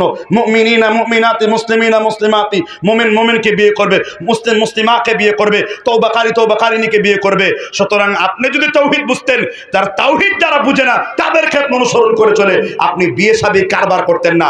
যখনই মেয়েকে বিয়ে দেবেন আগে ছেলের আকীদা কি, ছেলের মানহাজ কি, এটা গুরুত্বপূর্ণ লাখ কোটি টাকার চাইতে। কারণ আপনিও যাবেন 3.5 হাতে, আমিও যাবো 3.5 হাতে। গুরুত্বপূর্ণ হলো তাওহীদ। ঠিক না? ঠিক জোরে বলেন। কিন্তু এই গুরুত্ব তো নাই আপনাদের মধ্যে। দিচ্ছেন বাচ্চার গলায় আহলে হাদিস নাম দেওয়ার পরও শরীরের মধ্যে তাবিজ লটকাচ্ছেন, কবিরাজের বাড়িতে ঘন ঘন যাচ্ছেন। হ্যাঁ, মেয়ে যাচ্ছে, স্ত্রী যাচ্ছে কবিরাজের বাড়িতে। কি আপনাদের এলাকায় নাই? বাচ্চাদের কপালের মধ্যে কালো টিপ দিচ্ছেন যেন বাচ্চার কোনো বিপদ বালা মুসিবত না আসে। বিয়ে হওয়ার সময় এই পাশে কতগুলো হিন্দু আছে, আমার বাপ দাদা 14 পুরুষ, এই যে থানার লোক, আমি এই থানার লোক, এই এলাকার লোক, আমি আমার জন্ম এই এলাকাতে এবং আমার 14 পুরুষের জন্ম এই এলাকাতে, আমি সেটা খুব ভালো করে জানি। আপনি হিন্দু আনি প্রথা শতভাগ আপনার অনুসরণ করে চলেন। এখানে সুস্পষ্ট করে আমি বক্তব্য বলতে চাই, হিন্দুদের আকীদা আপনাদের মধ্যে প্রবেশ করেছে। বাচ্চা পেতে এসেছে, মা বোন ম্যাচ কাঠি জ্বালায় বাথরুমে যেতে হবে, লোহার রড নিয়ে বাথরুমে যেতে হবে, ঘরের মধ্যে ছটি উঠানোর জন্য আগুন পোহাতে হবে, বিয়ে শাদী করতে গেলে পাঞ্চিনি পর্ব খেলতে হবে, আংটির মধ্যে আপনার আংটি বদল করতে হবে, বিয়ে শাদীর মধ্যে উকিল বাপ নামের উকিল জামতা দাঁড় করানো হয়। কিসের উকিল বাপ? শরীয়তে কোথাও এগুলো বালাই নাই, অথচ কাফের মুশরিকদের সংস্কৃতি আপনাদের মধ্যে চলছে। জনাবি রাসূলুল্লাহ সাল্লাল্লাহু আলাইহি সাল্লামের 3টি হাদিস আমি আপনাদের সামনে পেশ করব। আবু দাউদের মধ্যে রয়েছে 1031 নাম্বার, কুল্লু মাউলুদিন ইউলাদু আলাল ফিতরা, প্রত্যেকটা বাচ্চা ইসলামের ফিতরাতের উপর জন্মগ্রহণ করে। মুসলিম শরীফের একটি হাদিস বিশাল করে মুসনাদ আহমদ রয়েছে 14031 নাম্বার, নবী সাল্লাল্লাহু আলাইহি ওয়াসাল্লাম বলেছেন শিবরন বিশিবরিন দিরাআন বিদিরাইন, কিয়ামতের পূর্বে আমার একদল উম্মতের মুহাম্মাদি তারা ইহুদি খ্রিস্টানদের খ্রিস্টানদেরকে এমনভাবে অনুসরণ করবে, বিগতে বিগতে গজে গজে আঙ্গুলে আঙ্গুল অনুসরণ করবে। হাত্তা লাউ দাখালু ফি হুজরি দব্বিন, গুইসাপ যেমন, দফের বাংলা আমি গুইসাপ করলাম বোঝার জন্য, মূলত দফের বাংলা হলো সান্ডা। গুইসাপ যেমন তার গর্তের মধ্যে ঝুঁকে পড়ে, তারা ইহুদি খ্রিস্টানদের মতো এরকম অনুসরণ করতে করতে ঝুঁকে পড়বে। বেশি দূর কথা না, এই হাদিসের ব্যাখ্যায় মুজামুল কাবির লিত্তাবারানি এবং ইমাম নুরুদ্দিন হাইসামি আল ইরাকি আল হানাফি মাজমা ওয়াজ দাওয়ায়াতে সাহাবী হুযায়ফা রাদিয়াল্লাহু তাআলা আনহুর একটা ফতোয়া দিয়েছেন। আমি কি ফতোয়াটা শোনাবো? আর বাংলায় হাদিস সম্ভারে আব্দুল হামিদ ফাইজি আল মাদানি, তিনি আপনাদের যে অ্যাপস আছে বাংলা হাদিস অ্যাপসের, আপনি হাদিস সম্ভারের নিষিদ্ধ অধ্যায়তে ফতোয়া পাবেন। হুযায়ফা রাদিয়াল্লাহু তাআলা আনহু বলেছেন, উম্মতে মুহাম্মদের অবস্থা এমন হবে, ইহুদি খ্রিস্টানরা যদি পাতলা পায়খানা খায়, এরা তাদের সাথে মিলে পাতলা পায়খানা খাবে। তারা যদি শুকনা পায়খানা খায়, এরা তাদের সাথে মিলে শুকনা পায়খানা খাবে। মুসলমানি পালন করে, হ্যাপি ডেলিভারি ডে পালন করে, বার্থডে পালন করে, নেতার বার্থডে পালন করে, ঘরের মধ্যে কুফরি শিরকি বিদআতিতে ভরপুর হয়েছে। এটার মূল কারণ হলো তাওহীদের শিক্ষা আপনার ঘরে প্রবেশ করে নাই। ঠিক না ঠিক জোরে বলেন। নিজের বাচ্চার চাইতে ব্যাগ বড়, কিন্ডারগার্টেন আগে ধরো। সেই সমস্ত ধর্ম নিরপেক্ষ সেকুলার লেখাপড়া করিয়ে বাচ্চাকে নাস্তিক বানিয়ে দিচ্ছেন। কি একমাত্র দুই মত? আপনার বাচ্চাকে শরীফ বাগ পড়ানো যায় না, আপনার বাচ্চাকে যাত্রাবাড়ি পড়ানো যায় না, আপনার বাচ্চাকে দারুস সুন্নাতে পড়ানো যায় না। কারণ মায়েরা বলবে আমার ছেলে ডাক্তার হবে, আমার ছেলে উকিল হবে। মিজানুর রহমান আজহারি আমার মানহাজ বা মাসলাকের লোক নয়, এটা ঠিক, তবে আলেম হিসেবে আল্লাহ যে তাকে সম্মান দান করেছে, তোদের গোটা 14 গোষ্ঠী একটা কষ্টিপের মধ্যে একত্রিত করলেও আজহারির মতো সম্মান তোদের দেন নাই আল্লাহ। ঠিক আছে ঠিক করে বলেন। তার ভুল ত্রুটি এগুলো ভিন্ন বিষয়, তার শব্দ চয়ন ডেলিভারি ভিন্ন বিষয়, এগুলো ইসলার বিষয়। কিন্তু অন্তত বাতিল পন্থীদের শরীরে আগুন, গাত্রতে আগুন ধরে গেছে। ঠিক না ঠিক জুড়ে বলেন। তাহলে এবার আপনি বলেন, তাওহীদ এটা শিক্ষা দরকার আছে না নাই? আল্লাহ তাআলা আমাদের সুতরাং মা বোনদেরকে বলবো। এখন বলেন অনেক হানাফি মাযহাব, এখানে জানি না এখানে হানাফি মাযহাবের লোকজন আছে কিনা, এলাকা আছে, কিন্তু কিছু লোক আছে তাবিজকে বল। আমি আবু হানিফার ফতোয়া দিচ্ছি। ইমামে আবু হানিফার উস্তাদের নাম কি? আমার কাছ থেকে সাজারাটা নিয়ে নেন। হাম্মাদ বিন সুলাইমান। হাম্মাদের উস্তাদের নাম কি? মুহাম্মদ বিন আলকামা। মুহাম্মদের উস্তাদের নাম কি? ইব্রাহিম নাকি। ইব্রাহিম নাকির উস্তাদকে আব্দুল্লাহ ইবনে মাসউদ রাদিয়াল্লাহু আনহু। কোন কিতাব? মুসান্নাফে আবি শাইবা, ৫ম খণ্ড, ৫০৫১ নম্বর হাদিস। হাদিসের মান সকলে রয়েছেন। প্রথম রাবি হলো ওয়াকি রাহিমাহুল্লাহ, যিনি ইমাম শাফির উস্তাদ। প্রত্যেক কুফাবাসীর ইমামগণ আব্দুল্লাহ ইবনে মাসউদ সহ বলেছেন, আন্নাহু কারিহা তালিক শাইইন মিনাল কুরআন ওয়া গায়রুল কুরআন। আমরা কোরআনের কোনো আয়াত দিয়ে কিংবা হাদিসের কোনো দোয়া দিয়ে আমরা তাবিজ লেখাকে কারাহাত মনে করতাম। হানাফিদের উসুলের কিতাব ইদাউল আদিল্লাহ এবং দারসে তিরমিজিতে আক্কা মাসআলা ওর উনকাহল এবং হানাফিদের বিখ্যাত ইমাম আল্লামা তাকি উসমানী ফিকহি মাকালাতে ৪র্থ খণ্ডে ১৩২ পৃষ্ঠায় বলেছেন, হানাফিদের কাছে কারাহাত শব্দের অর্থগুলো প্রথমে মাকরু তাহরিম তথা হারাম বোঝানো হয়। হারাম কি কোনো গুনাহ না? নাজায়েজ কি কোনো গুনাহ না? এই জন্য কুফাবাসীর লোকেরা তাবিজকে পরিত্যাগ করেছে। ইমাম তাহাবি তাবিজকে পরিত্যাগ করেছে। হানাফি মাযহাবের আবুল ফাতাহ গুদ্দা আল হানাফি তাবিজকে পরিত্যাগ করেছে। ইমাম মুহাম্মদ তাবিজকে পরিত্যাগ করেছে। ইমাম ইউসুফ তাবিজকে পরিত্যাগ করেছে। কিন্তু এই দেশের এক শ্রেণীর কপাল পরা তারা তাবিজ লাগায়। ঠিক না ঠিক বলেন। যদি অনলাইনে আমার এবং রেজল করিম আবরার সাহেবের তাবিজের বাহাসটা যদি কেউ দেখে দেখেন, আমি সেখানে প্রকাশ্যে দেখিয়েছি, তারা তাবিজের নামে পীর সাহেবের কিতাবে, তাদের পীরের তাবিজের কিতাবে লেখছে, কারো যদি মাথা ব্যথা হয় তাহলে তাহলে ফেরাউন ও হামান ও ইবলিস ও শয়তান ও নমরুদও লেখে। কেউ যদি এখানে বাঁধে তাহলে তার কোনো আর রোগ থাকবে না, একদম রোগ ভালো হয়ে যাবে। নাউযুবিল্লাহ মাআযাল্লাহ। যেই পীর শয়তানের নাম বাঁধতে বলে, যেই পীর ফেরাউনের নাম বাঁধতে বলে, এটা কেমন আকীদা এবার আপনি বলেন? তাহলে বাচ্চাকে কপালে কালো টিপ পরাবেন না। এর পরিবর্তে বুখারী মুসলিমে দোয়া রয়েছে, আউযু বিকালিমাতিল্লাহি তাম্মা মিন কুল্লি আইনিল লাম্মা বিসমিল্লাহিল্লাযী লা ইয়াদুররু মা ইসমিহি। এগুলো দোয়া আহলে হাদিস এলাকার অনেক লোকজনরাই জানে। তাহলে আল্লাহর নাম। এখন তাওহীদ তাহলে শিখবো কিভাবে? আপনার যদি আরবি ভালো জানা থাকে কিতাবুত তাওহীদ বেস্ট। যদি আরবি ভালো না জানা থাকে তাহলে আপনি অবশ্যই আব্দুল হামিদ ফাইজি আল মাদানি 2টা বই আপনারা পড়বেন। এক সরল তাওহীদ, কি নাম বলেছি? সরল তাওহীদ। উনারই আরেকটা বই মহান আল্লাহর গুণবাচক নাম। আর বর্তমানে সরকারের গুরুত্বপূর্ণ দায়িত্ব গিয়েছেন আমাদের মুস্তাফিজুর রহমান মাদানি। আমি শায়েখকে চিনি, তার সেই লক্ষ্মীপুর এলাকায় বহুবার যাওয়ার তৌফিক হয়েছে। উনার একটা বই রয়েছে, এই বইটা চমৎকার, মধ্যমপন্থীতে লেখা, বাড়াবাড়ি করেননি। বড় শিরক ও ছোট শিরক। কি বলছি বইটি? বড় শিরক ও ছোট শিরিক, সবগুলো তাওহীদ পাবলিকেশনসে পেয়ে যাবেন। আপনারা এই বইগুলো কিনবেন, বাসায় রাখবেন, ঘরে দার্স করবেন, তালিম করবেন, এতে আপনারা অনেক কোরআন সুন্নাহর বিষয়গুলো শিখতে পারবেন। আল্লাহ আমাদের তৌফিক দান করুন। এবার আসেন, মুসলিম উম্মার বিপর্যয়ের দ্বিতীয় কারণ উল্লেখ করেছেন ওই লেখক, কি? নারীরা ঘরমুখী না হওয়া। কারা ঘরমুখী না হওয়া? নারীরা। নারীদেরকে যারা পরিচালনা করে এইখানে, আপনারা কি নারী না পুরুষ? আপনারা নারী না পুরুষ? আমি দ্বিতীয় পয়েন্ট বলছি, এই পয়েন্ট হয়তো আমরা আলোচনা শেষ হবে, পয়েন্টটা লম্বা হবে। আপনারা কি আমার কথাতে খুব বিরক্ত হচ্ছেন? আমি তাওহীদ শেখানোর পর আমি এখানে আসলাম, এটা সঙ্গত কারণ আছে, কিছু জিনিস আমার দৃষ্টিগোচর হয়েছে, এই জন্য আমি এটা বলতে চাচ্ছি। আপনাদের সকলেই কি পুরুষ না মহিলা এখানে আছেন? যারা আওয়াজ দেন নাই তারা মনে হয় প্রকৃত মহিলা। তাহলে জোরে বলেন, আপনারা কি? আওয়াজ দিচ্ছে না কেন জানেন? আমি তো এইবার হাদিস বলবো, আপনারা অনেকে কাপুরুষ হয়ে যাবেন, পুরা কাপুরুষ বলবো কিনা? আচ্ছা, আপনাদের গয়রত আছে কার কার? গয়রত?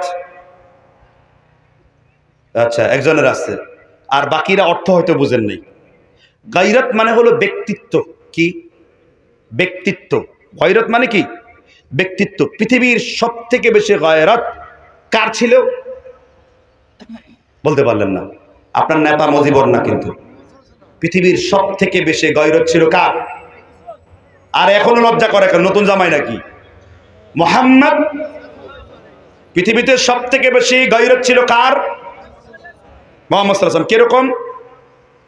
একটা দুইটা কথা বলবো। এই মুহাম্মদ রাসূলুল্লাহ সাল্লাল্লাহু আলাইহি ওয়াসাল্লামের গয়রত কেমন, এটা বুঝাতে যে দুইটা বিষয় বলবো।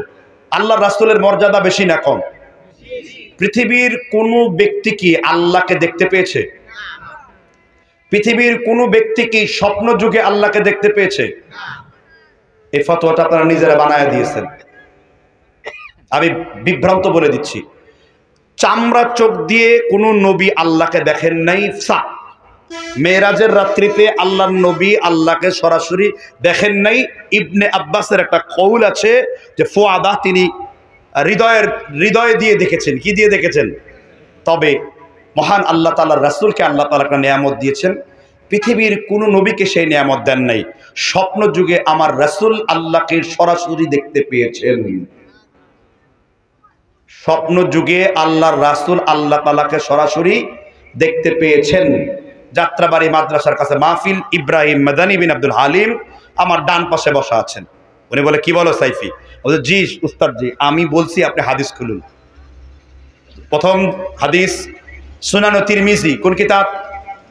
বাব হলো কিতাবুত তাফসীর, হাদিস নাম্বার আরবিতে 3159 নাম্বার। হাদিসের সনদ আলবানী রাহিমাহুল্লাহ হাদিসটিকে হাসান লিযাতিহি বলেছেন।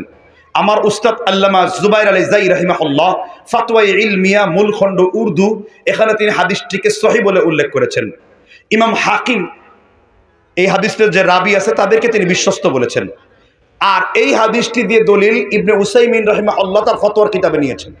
তাহলে হাদিসটাও কি সহিহ। এবার হাদিসটি বলে শুরু করব আলোচনা। শুনতে চান হাদিসটি?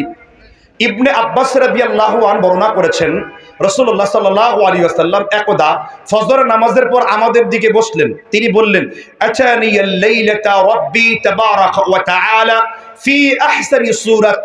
আজকে রাত্রিতে আমি আমার পরওয়ারদিগারকে উত্তম সূরতে স্বপ্নে দেখেছি। কে বলছেন? আল্লাহর নবী। ইবনে আব্বাস বলেন, মানুষ যাতে বিভ্রান্ত না হয়, তিনি বলেন, ক্বালা আহসাবুহু ক্বালা ফিল মানামি। এই যে আল্লাহর নবী যে আল্লাহকে দেখতেন সরাসরি চোখ দিয়ে না, যদি তিনি সরাসরি চোখ দিয়ে দেখতেন, কোরআনের 4টা আয়াতের সাথে তাআরুজ হতো এই হাদিসটির। তিনি বলে দিয়েছেন আহসাবুহু ফিল মানামি। এই যে আল্লাহকে দেখা, আব্দুল্লাহ ইবনে আব্বাস বুঝিয়ে দিলেন এটা সরাসরি চোখ দিয়ে না। কি চোখ দিয়ে? স্বপ্নে চোখ দিয়ে। এইবার আল্লাহর নবী কে আল্লাহ প্রশ্ন করলেন। কে প্রশ্ন করলেন? কাকে প্রশ্ন করলেন? আল্লাহর নবীকে। কি? হাল তাদরি ফিমা ইয়াখতাসিমুল মালাউল আ'লা। মুহাম্মদ, আপনি বলেন তো ওই যে আকাশের ফেরেশতারা কি নিয়ে তর্ক বিতর্ক করছে? নবী সাল্লাল্লাহু আলাইহি সাল্লাম তো কিছুই বলতে পারছেন না। এইবার আল্লাহ সুবহানাহু ওয়া তাআলা নিজের হাত মুবারক মুহাম্মদ রাসূলুল্লাহর বাইনাল কাতিফাইন, এই জায়গাটা ঘাড়ের মাঝখানে যে জায়গা, কাতিফের উপর আল্লাহ তার হাত রাখলেন। সুবহানাল্লাহ বলেন। রুহের জগতে আল্লাহ আদমের উপরও একবার হাত রেখেছিলেন। আদমের পৃষ্ঠদেশ থেকে আদম সন্তান বের হলো, তার চোখের মাঝখান থেকে একজনের চেহারা আনলো। আদম প্রশ্ন করলেন, এই যে চেহারা দেখা যাচ্ছে সে কে? আল্লাহ বলেন, এ হলো আপনার উম্মতের একজন পুরুষ, শেষের দিকের একজন উম্মত। এই উম্মতের নাম কি? দাউদ। হে আল্লাহ, এই দাউদের বয়স কত হবে? আল্লাহ তাআলা বললেন 60 হবে। তখন আদম আলাইহিস সালাম বলেন, হে আল্লাহ পরওয়ারদিগার, আমার থেকে 40 বছর হায়াত আপনি দাউদ নবীকে দিয়ে দেন। এই হাদিস তিরমিজিতে আছে। কথা কি বুঝতে পারছেন কিনা? আমি সেদিকে যাই। মালাকুল মউত যখন আসছেন, 960 বছর বয়স, বলছেন যে আপনি তো আর পাবেন না বয়স, 1000 থেকে আপনি 40 বছর কেটে কাকে দিয়ে দিয়েছেন? দাউদ আলাইহিস সালামকে দিয়েছেন। হাদিস ইমাম তহাবিও তার কিতাব হাদিসের গ্রন্থে তহাবি শরীফ উল্লেখ করেছেন। ইমাম তিরমিজির এই হাদিসটিও হাসান বলে উল্লেখ করা আছে। তাহলে ওই হাদিসের প্রশ্ন করা হলো, হাল তাদরি ফিমা ইয়াখতাসিমুল মালাউল আলা। এবার দ্বিতীয়বার প্রশ্ন করেছে, মুহাম্মদ বলেন তো দেখি, আসমানের ফেরেশতারা কি নিয়ে বিতর্ক করছে? আল্লাহ রাসূল বলেন, আল্লাহ হাত রাখার পরে আগে কিছুই জানতাম না। আল্লাহ যখন হাত রাখলেন আমার বাইনাল খাতিফাইন, তখন আল্লাহ আমাকে যা প্রশ্ন করেন আমি সব প্রশ্নের উত্তর দিতে পারি। এবার রাসূল বলেন, আল্লাহ আমি জানি আসমানের ফেরেশতারা কি নিয়ে বিতর্ক করছে। কাফারাতু ফিল কাফারাতি, মানুষ ওযু করে নামাজের জন্য মসজিদের দিকে গমন করে, তার প্রতি কদমে কদমে কত নেকি লেখা হতে পারে তাই নিয়ে আসমানের ফেরেশতারা বিতর্কে লিপ্ত হয়ে গেছে। দুইটা বিষয় ক্লিয়ার হলো। এক, আল্লাহর নবী স্বপ্ন যুগে একবার আল্লাহকে দেখছেন, তার কোনো কাইফিয়ত বর্ণনা করেন নাই। অথচ ফতোয়ায়ে শামীর বরাত দিয়ে, সিয়ারু আলামিন নুবালার বরাত দিয়ে, আল বিদায় নেহিয়ার বরাত দিয়ে বলা হয় আবু হানিফা 99 বার আল্লাহকে স্বপ্ন দেখেছেন। হে আমার মাযহাবী ভাইয়েরা, একটু নির্লজ্জ না হয়ে একটু লজ্জা করে সনদটা পেশ করুন, দলিলটা পেশ করুন। কোনো উচ্ছিষ্ট ঘটনা পেশ করে শরীয়তের নামে চালিয়ে দেবেন না। ঠিক না? ঠিক জুড়ে বলেন। তাহলে আল্লাহর নবীর মর্যাদা বেশি না কম? আপনি আজকে বাংলা হাদিস অ্যাপসের তাফসীর অধ্যায়ে যে হাদিসটি খুঁজে পেয়ে যাবেন ইনশাআল্লাহ। কথা কি বুঝতে পারছেন কিনা? তাহলে আমি সেদিকে যাচ্ছি না, আমি যাচ্ছি ওই প্রসঙ্গটাতে যে মুহাম্মদ রাসূলুল্লাহ সাল্লাল্লাহু আলাইহি ওয়াসাল্লাম স্বপ্ন যুগেও তিনি কার সাথে দেখা করেছেন? মুহাম্মদ সাল্লাল্লাহু আলাইহি ওয়াসাল্লাম বুখারীতে বর্ণিত 1180 নম্বর হাদিস, তিনি স্বপ্ন যুগে বেহেশতে প্রবেশ করেছেন, জান্নাতুল ফেরদৌসে প্রবেশ করেছেন। কিরকম? আনাস ইবনে মালিক এবং জাবের রাদিয়াল্লাহু তাআলা বর্ণনা করছেন, আল্লাহ রাসূল সাল্লাল্লাহু আলাইহি ওয়াসাল্লাম আনা নাঈমুন রাআইতুহুমুল জান্নাহ, রাসূল ঘুমিয়ে পড়লেন এবং তিনি জান্নাত দেখতে পেলেন বা জান্নাতের মধ্যে প্রবেশ করলেন। একটু পরে একটা বিরাট বড় প্রাসাদ তার সামনে আসলো, তারপরে একজন সুন্দরী রমণী তার সামনে আসলো। তিনি প্রশ্ন করেন, ইনি কে? বলছেন, ইনি হলেন ওমরের জন্য নির্ধারিত লিউমার, ওমরের জন্য এই হুরকে বরাদ্দ করা হয়েছে। নবী সাল্লাল্লাহু আলাইহি ওয়াসাল্লাম সাথে সাথে উমরের গায়রাতের কথা মনে পড়ে গেছে। কিসের কথা মনে পড়ে গেছে? গায়রাতের কথা মনে পড়ে গেছে, ওমরের ব্যক্তিত্বের কথা মনে পড়ে গেছে। এই ওমর রাদিয়াল্লাহু আন যখন হিজরত করেন ঘোষণা দিয়েছেন, রাম্মালা জাওজাতুহু, কেউ যদি বিধবা হতে চাও ওমরকে রোধ করো, কেউ যদি ভাইয়ের বুক খালি করতে চাও ওমরকে রোধ করো। কারণ ওমর রাদিয়াল্লাহু আন অত্যন্ত গায়রাতি একজন ব্যক্তি। যেই হুটটা, যেই মহিলাটা ওমরের জন্য দেওয়া হয়েছে, আমি আল্লাহর রাসূল কিভাবে সেটার দিকে তাকাতে পারি? কিভাবে আমি ওমরের গায়রাতের খেলাফ করতে পারি? আল্লাহর নবী যখন দুনিয়া এসে ওমরের সামনে কথা ব্যক্ত করছেন, ফাবাকা উমারু, ওমর চোখের পানি জারজার করে ফেলছেন।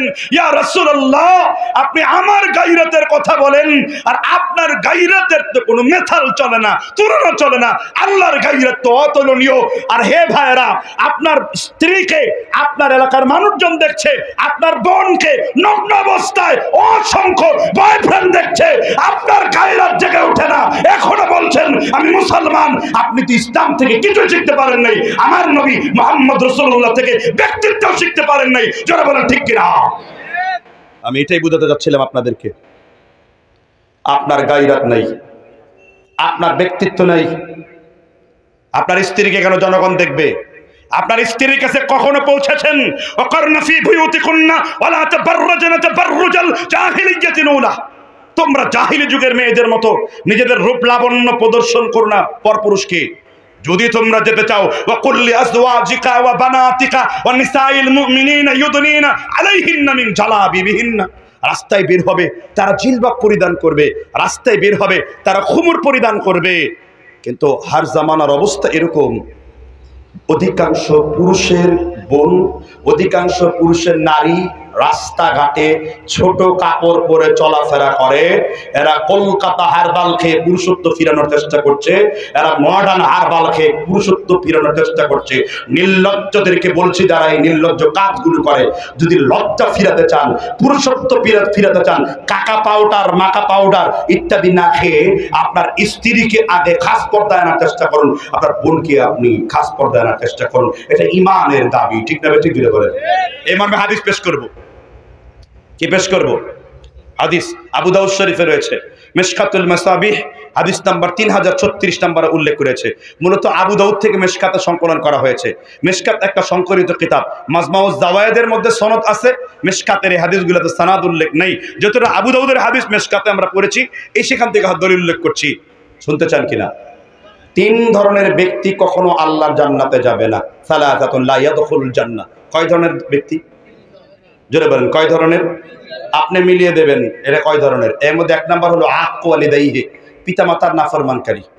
2 নাম্বার হলো রাজলাতুন নিসা, যেই মহিলারা পুরুষের বেশ ধারণ করে। এখানে অনেক পুরুষ আছে সৌন্দর্য বর্ধনের নামে গার্লফ্রেন্ড পটানোর জন্য। ইদানিং তো একটা মেয়ে কি সুবাহ না কি যেন নাম, শয়তানের পাখা, 11 বছর না হওয়ার আগেই পালায় গিয়েছে বয়ফ্রেন্ডের সাথে, আর তাই নিয়ে মিডিয়ে পাড়ায় হইচই হয়ে গেছে। এটা যদি কোনো মাদ্রাসায় ঘটতো, এতক্ষণ প্রথম অন্ধকার আর আলুর দালাল আর ডেইলি স্টার পত্রিকা ধরে ফেলতো, ঠিক না? ঠিক জুড়ে বলেন। 18 বছরের আগে শিশু বলা যাবে না, তো 18 বছরের আগে যে রুম ডেট করছে, জাহাজ ডেট করছে, রিক্সার হোটে ডেট করছে, বাগানে ডেট করছে, পার্কে ডেট করছে, বিভিন্ন বিলাসবহুল হোটেলে ডেট করছে, আর তখন তোমার লজ্জা শরম থাকে না, তখন 18 বছর আইন থাকে কোথায়? আইন পরিবর্তন করা দরকার। আসলে আল্লাহ যে বিধান দিয়েছেন, রাসূল যে বিধান দিয়েছেন, এটাই ছিল সত্য বিধান, এর মতো বিধান কেউ করতে পারবে না, ঠিক না? ঠিক জুড়ে বলেন। এজন্য আল্লাহ বলেন, ওয়াল্লাযী আরসালা রাসূলাহু বিল হুদা ওয়া দীনিল হক লিইয়ুযহিরাহু আলা দীনি কুল্লিহি। সকল বাতিল মতদর্শ দিনগুলোকে আল্লাহ বিদায় জানিয়েছেন, একমাত্র দ্বীনে হক ইসলামকে করেছেন, ঠিক না? ঠিক জুড়ে বলেন। আল্লাহ তাআলা বুঝবার তৌফিক দান করুন। তাহলে এই যে মেয়েরা এরকম যাচ্ছেন, অনেক মেয়েরা পুরুষের বেশ ধারণ করে, অনেক ছেলেরা আছে মেয়েদেরকে পটানোর জন্য হাতের মধ্যে বয়লা পড়েছে, অনেক ছেলেরা আছে মেয়েদেরকে পটানোর জন্য তারা মেয়েদের মতো দাড়ি মুছ বিহীন, মানে দাড়িবিহীন একেবারে মহিলা সেজে বসে আছে। এখন শুধু টিপ পরার বাকি, লিপ আপ করে আসো, আমি শাড়ি পরিয়ে তোমার মহিলা হওয়ার 16 কলা পূর্ণ করে দেই। তাহলে এরকম মহিলা আছে না নাই? বিপরীতে আবার মেয়েদেরকে দেখেন পুরুষের মতো জিন্সের প্যান্ট পরে, আবার মহিলাদের লুঙ্গি বের হয়েছে, প্লাজো লুঙ্গি, এই লুঙ্গি পরে সে রাস্তায় ঝাড়ু দিচ্ছে, ঠিক না? ঠিক জুড়ে বলেন। মাজাক কালি পরে এলাকার যুবকদের ঠান্ডা করে ফেলছে, পাতলা কাপড় দূষণ ছড়িয়ে সে যৌনতা ছড়িয়ে মানুষের ইমান নষ্ট করছে, ঠিক না? ঠিক জুড়ে বলেন। এটার নাম ইমান বিধ্বংস না দিয়া ক্র্যাশ খেয়েছে বলে, এগুলা বলে সমাজের মধ্যে ভিন্ন বলিউড টয়লেট উডের সংস্কৃতি চর্চা হচ্ছে, ঠিক না? ঠিক। পর্দার ক্ষেত্রে সব থেকে বেশি মারাত্মক কারা, মানে কাদের পর্দার লঙ্ঘন সবচেয়ে বেশি বলেন তো? আবার কয় মহিলা। পুরুষের পর্দা সব থেকে কঠিন। মহিলারা, ডাক্তার জাকির নায়েক উদাহরণ দেন, ষাঁড়ের মতন, আর পুরুষ হলো ষাঁড়ের মতন, মহিলারা হলো গাভীর মতন। পুরুষরা কি ষাঁড়, মহিলারা কি গাভী। কেন উদাহরণ দিয়েছেন? তিনি বুঝিয়েছেন যে পুরুষদের বিপদ মারাত্মক, চোখ মারাত্মক বিপদ দেয়, ঠিক না? ঠিক জুড়ে বলেন। কারণ নবী সাল্লাল্লাহু আলাইহি ওয়াসাল্লাম তিরমিজির খুতবাতুল ঈদাইন 1902 নম্বর হাদিসের মান সহিহ, ব্যাখ্যা দেওয়ার সুযোগ নেই, সময় কম, অনেক কিছু বলতে হবে। নবী সাল্লাল্লাহু আলাইহি ওয়াসাল্লাম বলেন, ইয়া শাবাবা কুরাইশিন ইহফাযু ফুরুজাকুম ওয়ালা তাজনু গুদ্দু আবসার। কেউ যদি ব্যভিচার না করে, দৃষ্টিকে নিম্নগামী রাখে, আদমাল্লাহুল জান্নাহ। কেউ যদি লজ্জাস্থানের হেফাজত করে, আমি রাসূলুল্লাহ সাল্লাল্লাহু আলাইহি ওয়াসাল্লাম তার জান্নাতে নেওয়ার দায়িত্ব নিজের হাতে নিয়েছি। আমার ভিন্ন মাযহাবের লোক মাওলানা আশরাফ আলী থানভী মাওয়াজ আশরাফিয়ার মধ্যে তিনি উল্লেখ করেছেন যে আমার কাছে 12,000 রাকাত তাহাজ্জুদ পড়ার চাইতে একটা দৃষ্টির হেফাজত করা আল্লাহর কাছে খুব বেশি প্রিয়। সুবহানাল্লাহ।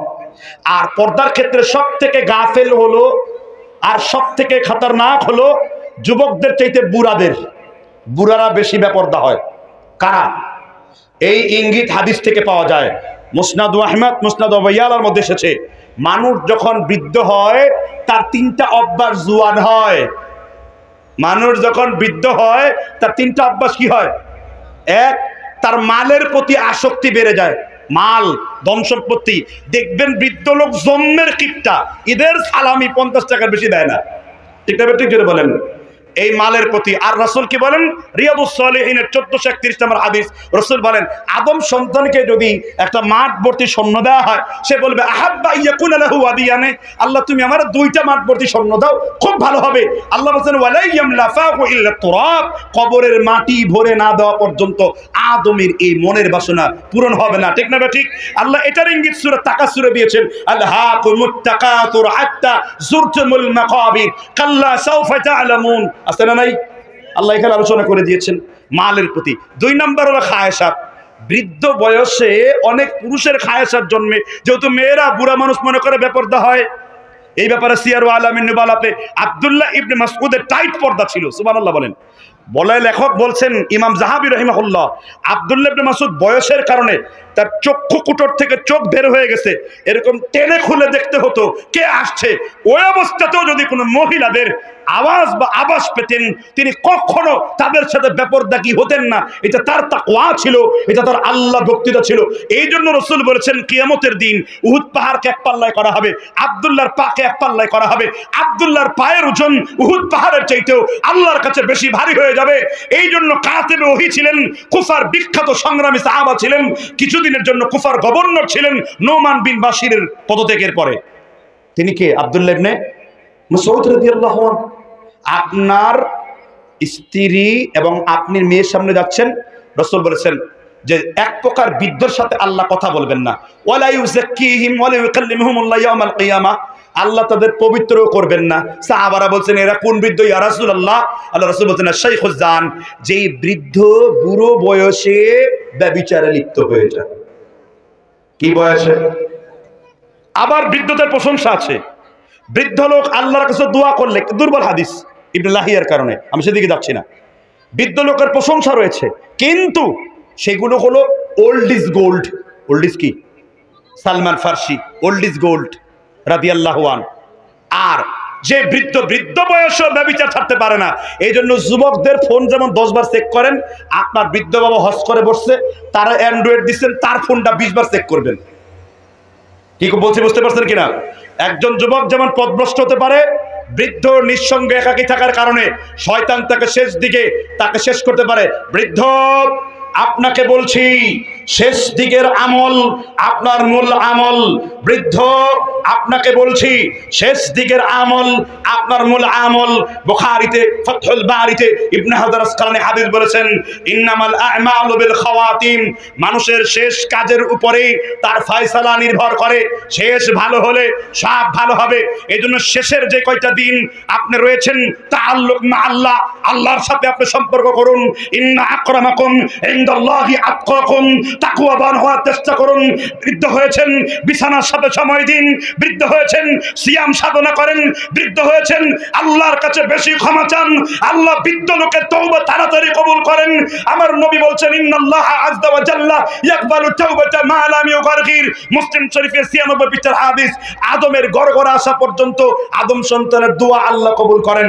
এইজন্য আমি আপনাদেরকে বলছি, বৃদ্ধ হওয়ার পূর্বেই আপনার গুনাহকে আপনি ক্ষমা করে নেন। কি পারবেন না ইনশাআল্লাহ? কি পারবেন তো? তাহলে আমি বলছি 3 প্রকার পর্দার ক্ষেত্রে কথা, দাইয়ুসের কথা বলছিলাম। 3 প্রকার ব্যক্তি আল্লাহ জান্নাতে যাবে না। শেষ অংশকে দাইয়ুস, শেষ অংশকে দাউস। আপনারা দাউস বলেন, শুনেন, ঠিক আছে, এই কথাই আমি নিলাম। এই ব্যক্তিরা কারা? আপনার স্ত্রী কোরআনে বর্ণিত 14 জনের সাথে বিয়ে হারাম। 14 জনের সাথে কি বিয়ে হারাম? ব্যাখ্যা সহকারে 18 জন, আমি 14 জন ধরে নিচ্ছি। 14 জনের সাথে বিয়ে কি হারাম।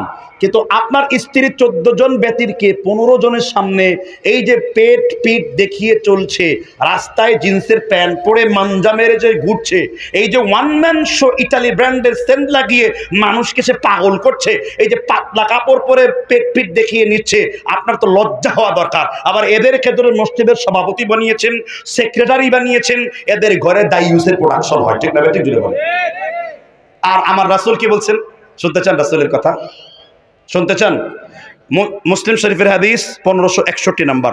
নবী সাল্লাল্লাহু আলাইহি সাল্লাম বলেছেন যে কিয়ামতের পূর্বে মহিলাদের ড্রেস কেমন হবে, কাসিয়াতুন আরিয়াতুন মাইলাতুন কাসনামাতিল বুখতিল ইজাফিল আনহুন্নাতি, এমন পাতলা কাপড় পরবে, কাপড় পরার পরেও তাকে কাপড়বিহীন বলে মনে হবে। এমন পাতলা কাপড় পরবে, কাপড় পরার পরেও তাদের কাপড়বিহীন বলে কি হবে মনে হবে। কাসনামাতিল বুখতিল ইজাফিল আনহুন্নাতি, মাথায় চুল থাকবে না, তবে খবর পড়ার সময় কৃত্রিম পরচুলা লাগিয়ে দেখবে সে চুলের কত বড় রানী হয়ে বসে আছে। মাথায় চুল নাই, কিন্তু বিভিন্ন বিয়েতে কমিউনিটি সেন্টার যেতে হবে, তাকে বেপরদেখি হতে হবে, সেইখানে যে বিয়ে দাওয়াত খেতে হবে, চুল কিন্তু নাই মাথায়, মোরা টাকলা চাইতেও চুল কম, কিন্তু সে কিন্তু বিরাট বড় চুলের বাহার লাগিয়ে বসে আছে। এই মহিলাদের উপরে আল্লাহর লানত বর্ষিত হয়েছে। আরো আছে, শেষ হয়নি। ওই মহিলাদের উপরে আল্লাহর লানত, যদি কোনো মা, যদি কোনো বোন, যদি কোনো পূর্ণবয়স্ক মহিলা যার কান পর্যন্ত অন্য ওয়াজের বিষয়টা না বুঝলেও এই ওয়াজ যদি আপনার কান পর্যন্ত পৌঁছে যায়, আল্লাহে বিল্লাহে তাল্লাহে, আল্লাহর কসম করে বলছি, আল্লাহর নবী বলেছেন লানাল্লাহ মুতানাম্মিসাতি ওয়াল মুতাফাল্লিজাতি লিল হুসনিল মুগায়্যিরাতি খালাকাল্লাহ। ওই মহিলার উপরে আল্লাহর লানত, যেই মহিলা ভ্রু ফ্ল্যাক করে, যেই মহিলা তার নামসুন মানে এই হলো চুলের ভ্রুকে বলা হয় মুতানাম্মিসাত, অর্থাৎ হলো যে মহিলা চুলের ভ্রুকে উপড়ায় ফেলে, ওই মহিলার উপরে কার লানত, কার লানত, কার লানত। তাহলে হুজুর মেয়েদেরকে কোনো স্বাধীনতা নাই? মা বোনরা ভালো করে শোনো, মেয়েদের স্বাধীনতা দিয়েছেন মুহাম্মদ সাল্লাল্লাহু, আল্লাহর নবী কত চমৎকার করে বলেছেন, বৈধ স্বামীর সাথে তোমার সব ধরনের পর্দা বৈধ। কানা ইয়ানজুরু ইলাইহা, স্বামী আর স্ত্রীর মধ্যে কোনো অঙ্গের পর্দা নাই। আল্লাহ সূরা তাহরিমে আলোচনা করেছেন, রাতের বেলায় একজন বৈধ স্বামী বৈধ স্ত্রীকে যখন জড়িয়ে ধরবে, মাওয়াদ্দাতাও ওয়া রাহমা, আসমান থেকে তোমার আর তোমার স্ত্রীর মধ্যে আল্লাহ মহব্বত আল্লাহর পক্ষ থেকে বৃদ্ধি করে দেবেন। শুধু তাই না, মহিলাদের জন্য রাসূল বলেছেন তিবুর রিজালি যুহারিহু, পুরুষের সৌন্দর্য হলো সুগন্ধির ভিতরে। সুতরাং মেয়েকে পটানোর জন্য fair and lovely, black and ugly মুখের মধ্যে মারবা না। নিয়তকে সহি করো, তোমার ফজরের নামাজের অন্ধকার এটা তোমার বিউটিনেসকে আল্লাহ বাড়িয়ে দেবেন। সুবহানাল্লাহ বলেন। তিবুর রিজাল যুহারিহু, পুরুষের সৌন্দর্য হলো চামড়া, পুরুষের সৌন্দর্য হলো সুগন্ধির ভেতরে, খফিয়া লাউনুহু, আর মহিলার সৌন্দর্য হলো চামড়ার ভেতরে। মহিলারা তাদের ত্বক ফর্সা করার জন্য, স্বামীকে মনোরঞ্জন করার জন্য বেশি করে সাজবে। আল্লাহর নবী মুহাম্মদ রাসূলুল্লাহ তার রোমান্টিক জীবনের হাদিসগুলো শামায়েলে তিরমিজিতে বর্ণিত রয়েছে। আয়েশা সিদ্দিকা রাদিয়াল্লাহু আনহার জীবনীতে পাওয়া যায়, তিনি মনোমুগ্ধকর সাজগুজের কথা মহিলাদেরকে বলেছেন। তবে পর পুরুষের জন্য সাজলে গুনাহ আছে না নাই? আল্লাহর নবী মুহাম্মদ রাসূলুল্লাহ সাল্লাল্লাহু আলাইহি সাল্লাম বলেন, যেই মহিলা পাতলা কাপড় পরে কোন পুরুষকে আকৃষ্ট করবে, লা ইয়ারিহুনা রাইহাতাল জান্নাহ, জান্নাতে যাবে না, জান্নাতের ঘ্রাণ পাবে না। অথচ মহিলাদের জন্য জান্নাত আল্লাহ সহজ করেছেন। ঠিক না ঠিক? আমার বক্তব্য নয়, বুখারী শরীফের হাদিস, মুসলিম শরীফের হাদিস, তিরমিজি শরীফের হাদিস, সিয়ারু আলামিন নুবালা ইমাম যাহাবী 14 খণ্ড 223 নম্বর পৃষ্ঠা হাদিস। আমার মা বোনরা খুব ভালো করে শুনুন, ইদা সাল্লাত মারআতু খামসাহা ওয়া সামাত শাহরাহা ওয়া হাসানাত ফারজাহা আতাআত বা'লাহা দাখালাত আইয়্যা মিন আবওয়াবিল জান্নাহ। যদি কোন মহিলা খাস পর্দা করে, স্বামীর খেদমত করে, যদি কোন মহিলা 5 ওয়াক্ত নামাজ পড়ে, যদি কোন মহিলা রমজানের রোজাগুলো আদায় করে, জান্নাতের 8টা স্তর আছে। আল্লাহ যে কোনো দরজা দিয়ে ওই মা বোনকে আল্লাহ জান্নাতে প্রবেশ করিয়ে দেবেন। আমি সব মা বোনদের বিরুদ্ধে বলছি না, আমি ওই মা বোনরা আমার বোন, যেই বোন খাস পর্দা করেছে। আর আল্লাহর কসম করে বলি, পুরুষেরা আপনার সামনে যদি আপনার স্ত্রী, আপনার সামনে যদি আপনার মেয়ে বেপরদা হয়ে বের হয়, তাকে ডাইরেক্ট শয়তান বলে আল্লাহর রাসূল উল্লেখ করেছেন। কি বলে উল্লেখ করেছেন? জোরে বলেন, কি বলে উল্লেখ করেছেন? মহিলা হলো গোপন। মহিলা কি? আল মারউ আওরাত। রাসূল বলেছেন, ইমাম শাফিঈ রাহমাতুল্লাহ আলাইহি কিতাবুল উমের মধ্যে তিনি বয়ান করেছেন, মহিলা হলো গোপন বস্তু। ফাইদা খরাজা বাইতান, যদি কোনো মহিলা ঘর থেকে বের হয়, বেপরদা কি করে বের হয়? কেমিস্ট্রি পড়িয়েছেন ভালো কথা, সায়েন্স পড়িয়েছেন ভালো কথা, ফিজিক্স পড়িয়েছেন ভালো কথা, কিন্তু শিক্ষকের কামরায় আপনার মেয়েকে একা ছাড়বেন না, কারণ আপনার মেয়ে আর ছেলের শিক্ষকের মধ্যে আরেকজন শয়তান রয়েছে। রাসূল বলেছেন, তৃতীয় পক্ষ একজন থাকে, ইল্লা কাল্লা কানা সালিসুহুমা শাইতান, তৃতীয় পক্ষ হলো শয়তান। আর বাংলাদেশে এইরকম অহরহ ঘটনা ঘটে, জুড়ে বলেন ঠিক না ঠিক? মেয়েদেরকে এই জন্য স্কুল কলেজে পাঠান, কিন্তু জুমার দিন মসজিদে যাওয়ার জন্য কোনো মা তার মেয়েকে তাগিদ দেয় না, কোনো স্বামী তার স্ত্রীকে তাগিদ দেয় না। এই জন্য মেয়েরা বাজারমুখী হয়েছে, মসজিদমুখী হয় নাই। 5 ওয়াক্ত নামাজ ঘরে পড়বেন, ঈদের নামাজ আর খুতবার জন্য আপনি অবশ্যই জুমার নামাজকে আপনি মসজিদে আদায় করবেন। রাসূল বলেছেন সাল্লাল্লাহু আলাইহি ওয়াসাল্লাম, আব্দুল্লাহ ইবনে উমর বলেছেন, সামি'তু রাসূলুল্লাহ সাল্লাল্লাহু আলাইহি ওয়াসাল্লাম ইয়াকুল, আমি আল্লাহর নবীকে বলতে শুনেছি, লা তামনাউ নিসাআকুমুল মাসাজিদ, আল্লাহর কোন বান্দিকে মসজিদে যাওয়ার জন্য বারণ যাতে না করা হয়। ইদাস্তাদান্নাকুম ইলাইহা, কারণ মহিলারা যদি মসজিদে গমনের জন্য কোনো অনুমতি চায়, জুমার নামাজ এবং ঈদের নামাজের জন্য তাদেরকে অনুমতি দিয়ে দাও। হুজুর লাভ কি হবে? লাভ হবে প্রত্যেক বছরে 55টা খুতবা হয়, ঈদের নামাজ সহকারে 50+ খুতবা হয়। আপনার বউ, আপনার কন্যা যদি খুতবার মধ্যে পর্দার বিধানগুলো শুনে, স্বামীর খেদমতগুলো শুনে, মসজিদের আদবগুলো যদি শুনে, তাহলে তার মধ্যে ঈমান বাড়িয়ে দেবেন কে? কিন্তু এটা তো করছেন না। বৈপরীত্য আমল। আপনার মহিলাকে নিয়ে কোনোদিন টিচ দিচ্ছেন না, কোনোদিন তাকে নিয়ে ইলমি তাহকিক, মুযাকারা, মানাকাশা এগুলো ঘরের মধ্যে কখনো করছেন না। আপনি দায়ুস হয়ে যাচ্ছেন দিনে দিনে, পুরুষ হিসেবে আপনি ব্যর্থ। আমার কথাগুলো তিক্ত লাগলো, রাসূল এই জন্য বলেছেন তাকবিল ফি সূরাতে শাইতান তাকবির সূরাতে শাইতান, সে শয়তানের সূরত নিয়ে ঘর থেকে বের হয়, শয়তানের অবয়ব নিয়ে আবার ঘরের মধ্যে ফিরে। কোন মহিলারা? যেই মহিলারা হিজাব মেনটেন করে না। ঠিক না? ঠিক জুড়ে বলেন। এজন্য এইটুকু আলোচনা থেকে আমরা বুঝলাম পুরুষের জন্য গয়রাত জরুরি। কি জরুরি? এ সম্পর্কে একটা দুর্বল আসার বর্ণনা করছে ইমাম বাইহাকি রাহিমাহুল্লাহ, দালাইলুন নবুওয়াতের মধ্যে এটা বর্ণনা করেছেন।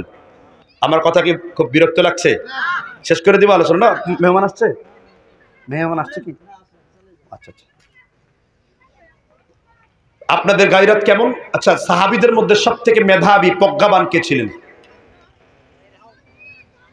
আল্লাহ রাসূল ওয়াকদাহ মালিয়ুন, এই যে খুতবার আমাদের হানাফি মাযহাবের ভাইদের খুতবায়, তানি খুতবায় পড়ানো হয়, আলী রাদিয়াল্লাহু তাআলা আনহু খুব মেধা প্রজ্ঞাবান ছিলেন। সুবহানাল্লাহ বলেন। আল হারব খুদআ, বুখারীতে এসেছে, যুদ্ধ একটা ধোঁকা। আলী রাদিয়াল্লাহু তাআলা আনহুকে বলেছেন, যদি কোনো মানুষকে প্রশ্ন করা হয় যে আপনার বিবি দেখতে কেমন, সে সাদা, কালো, লম্বা না কিরকম, আপনার মেয়ে দেখতে কেমন, কোনো কারণ ছাড়া, মানে বিয়ের কারণ ছাড়া, বুঝলেন কথাটা? আপনার বউর কথা যদি কেউ প্রশ্ন করে, তো আলী রাদিয়াল্লাহু তাআলা বলেছেন ওই পুরুষের জন্য হক রয়েছে খেলাফতের যুগে, ইসলামী শাসন ব্যবস্থার যুগে, সে যদি খলিফার কাছে বলে তার গর্দানকে উড়িয়ে দেয়, এতে তার গুনাহ হবে না, কারণ এটা তার গয়রতের খেলাফ। একজন মহিলার ব্যাপারে আলোচনা করুন না। মা বোনরা এখানে এসেছেন, আপনাদের যে অন্তর্বাস, অর্থাৎ কিছু স্পর্শকাতর জিনিস যেগুলো আপনারা ব্যবহার করে থাকেন, ইস্তেমাল করেন, ব্যবহার করেন, ইউজ করেন, ওইগুলোকে পরপুরুষের সামনে আপনি কখনো সামনে আনবেন না। কারণ অনেক লুচ্চার সভাপতি রাস্তা দিয়ে ঘুরে বলবে যে অমুক বাড়িতে এইরকম একটা মেয়ে আছে, আর আপনার মধ্যে শয়তান এই ওসওয়াসা ঢালতে পারে। এই জন্য গোপনে রাখবেন, যতটা গোপনে রাখা যায়। কত সুন্দর আমার ইসলামের বিধান। আপনি টেলিফোনে ফোন করেছেন, আপনার স্বামীর পরিবর্তে আপনি ধরতে পারছেন না, আপনি কর্কশ কণ্ঠে কথা বলবেন। আল্লাহ বলছেন ওয়াকুলনা কাওলান মা'রুফ, তোমরা যখন কথা বলবে অত্যন্ত সতর্কতার সাথে কথা বলবে, কর্কশ সুরে কথা বলবে। এটা ইসলামের শাশ্বত বিধান। না আপনি বিবিকে এই তালিম দিয়েছেন, না বিবিকে নিয়ে কোরআনের আয়াতগুলো বুঝিয়েছেন, না স্ত্রী এবং কন্যাকে নিয়ে হাদিসের দার্সে দিচ্ছেন, এগুলো কিছুই দিচ্ছেন না। আর দুষ্টা করছেন আমার বিবি খালি বেপরদা হয়। তাকে বুঝান, তার সামনে কোরআনের আয়াত পেশ করুন, তার সামনে হাদিস পেশ করুন। আপনি নিজে চরিত্রবান হন। আপনার চরিত্র যদি একটা বিয়ে করার পর ঢিলা হয়, আপনি যে বলুন আমার চরিত্র খারাপ, আমি চরিত্র ঠিক রাখতে পারছি না, তোমাকে বিয়ে হচ্ছে না, আমাকে দ্বিতীয় বিবাহের অনুমতি দিয়ে আলো। কোরআন বলছে মাসনা সুলাসা রুবা, তোমরা বিয়ে করে 2, 3 কিংবা কি 4 এই সংস্কৃতি চালু করতে হবে। আহলুল আরবের সংস্কৃতি চালু করতে হবে, জেনে ব্যভিচার বন্ধ হবে, আদম সন্তান বেশি পয়দা হবে, মানুষের মধ্যে বিভাজন তৈরি হবে। কিন্তু আমার মেয়েরা আরব থেকে না শিখে, আমার মেয়ে ভারতের ইন্ডিয়ান আইডল থেকে শিখেছে, পাকিস্তানের আইডল থেকে শিখেছে, লাইকি থেকে শিখেছে, টিকটক থেকে শিখেছে। যদি আমার আপনার মেয়ে আল্লাহর কোরআন থেকে, মা আয়েশা সিদ্দিকা রাদিয়াল্লাহু আনহা জীবন থেকে শিখতো, তাহলে 11টা সতীনও তিনি মেনে নিয়েছেন। ঠিক না? ঠিক আছে। আপনি বলবেন যে হুজুর কি বলে এগুলা? কারণ আপনার সমাজে এগুলো প্রসিদ্ধ না, আপনার সমাজে ইসলামের পরিবর্তে জাহিলিয়ত প্রসিদ্ধ আছে। ঠিক না? ঠিক। যাক, আল্লাহ তাআলা আমাদের বুঝবার তৌফিক দান করুন। তাহলে দ্বিতীয় পয়েন্টে ছিলাম মুসলিম উম্মার বিপর্যয়ের কারণ, যেই শায়েখের কিতাব থেকে আমরা দলিল দিচ্ছি, তিনি এই দ্বিতীয় একটি কারণ উল্লেখ করেছেন, গয়রাত বিনষ্ট হওয়া। আপনার গয়রাত বিনষ্ট হওয়া কাজ করা যাবে না। রাসূলের সব থেকে বেশি গয়রাত ছিল, মানে ব্যক্তিত্ব ছিল। আপনাদের অনেকের ব্যক্তিত্ব নাই। অনেক হুজুররা দোকানের মধ্যে বসে চায়ের আড্ডা দেন। একজন মুহাদ্দিস দোকানে বসে আমদের সামনে চায়ের আড্ডা দেওয়া, এটা তার গয়রাতের খেলাফ। একজন আলেম তার শান অনুযায়ী সে কথা বলবে। আপনার তাকওয়া এবং আপনার উন্নত চরিত্র এবং আপনার উন্নত ব্যক্তিত্ব, দেখবেন কোনো লোক আপনার সামনে ফুসুকি কথা বলতে পারবে না, কারণ আল্লাহ তাআলাই তার অন্তরে আপনার জন্য খৌফ সৃষ্টি করে দেবেন, কেননা আপনি আল্লাহকে ভয় করেন। এই জন্য গয়রত একটা গুরুত্বপূর্ণ বিষয়। একজন ইসলামী আলোচক আসবে, তার ব্যক্তিত্ব থাকতে হবে অসাধারণ। ইসলামে কখনো ব্যক্তিত্বহীন কাজ করা যাবে না, ঠিক না? ঠিক জুড়ে বলেন। এটা আমার ইসলামের শিক্ষা, এটা আমার নবী মুহাম্মদ রাসূলুল্লাহ শিক্ষা। সুবহানাল্লাহ। তাহলে তৃতীয় পয়েন্ট দিচ্ছি। আমি কি সামনে বাড়বো না সংক্ষেপ করব? কি খুব বিরক্ত লাগতেছে? মুসলিম উম্মার তৃতীয় একটি কারণ হলো, একটু আগে এই কারণের অনেকগুলো কারণ উল্লেখ করেছি। মুসলিম উম্মার তৃতীয় একটি কারণ হলো, তারা কোরআন শিক্ষা থেকে বিমুখ থাকবে। কোরআন কারীমের শিক্ষা, দার্স, তাদরিস কোনো কিছুই তারা অনুসরণ করবে না। কোরআন থেকে তারা অনেক দূরে চলে যাবে। কোরআন হয়ে যাবে তাদের কাছে সাধারণ একটা কিতাব, ঠিক না? ঠিক জোরে বলেন। তারা কোরআনকে পরিত্যাগ করবে। আচ্ছা, আপনারা বলুন, আপনারা কি কোরআনকে গ্রহণ করেছেন না পরিত্যাগ করেছেন? আপনি কোরআনকে গ্রহণ করেছেন? আচ্ছা, কয় পারা করে কোরআন পড়েন প্রতিদিন? আর রহমান পড়ি, ব্যাস শেষ হয়ে গেল। আব্দুল্লাহ ইবনে ওমরকে প্রশ্ন করা হলো যে আপনার সূরা বাকারা পড়তে কয়দিন সময় লেগেছে? ইমাম আলুসি বাগদাদি তাফসীরুল মানিতে আলোচনা করেছেন। ইবনে ওমর বলেছেন, সূরা বাকারা পড়তে আমার 1 বছরের সময় লেগেছে। কয় বছর? কেন? তিনি বাকারা অনুযায়ী আমল করেছেন, বাকারা অনুযায়ী তিনি সমাজে দাওয়াত ছড়িয়ে দিয়েছেন, ঠিক না? ঠিক। আচ্ছা, আমার উস্তাদ জুবাইর আলী জাই উর্দু একটি কিতাবের মধ্যে উল্লেখ করেছেন যে কোরআন শিক্ষা থেকে বিমুখতা হওয়ার মূল কারণ কি? মূল কারণ হলো, আচ্ছা আপনাদেরকে একটা ফতোয়া জিজ্ঞাসা করি, কোরআন হাদিস প্রচার করে তার থেকে বিনিময়ে গ্রহণ করা হালাল না হারাম? কোরআন হাদিস প্রচার করে তার থেকে টাকা পয়সা ইনকাম করা হালাল না হারাম? জোরে বলেন। কোরআন হাদিস প্রচার করে তার থেকে টাকা পয়সা নেওয়া হারাম না হালাল? এখানে কিন্তু দুই রকম কথা শোনা যাচ্ছে। হারাম এটার পক্ষে কে কে হাত তুলেন? যারা হারামের পক্ষে হাত তুলছেন, আল্লাহর কসম আপনারা, আমি বলছি না আপনি আলেম ওলামা বিরোধী, তবে আলেম ওলামা বিরোধীরা আপনার কানে এই ফতোয়া দিয়ে দিয়েছে। ইহুদিরা এই ফতোয়া আপনাকে দিয়ে দিয়েছে। ইহুদির শানের আয়াত, ওয়ালা তাশতারু বিআয়াতি সামানান কলিলা উলাইকা মা ইয়াকুলুনা ফি বুতুনিহিম ইল্লান নার, সূরা বাকারার 174 নম্বর আয়াত। ইহুদিরা তাদের আয়াতকে, তাদের তাওরাতকে তাহরিফ করতে, পরিবর্তন করত।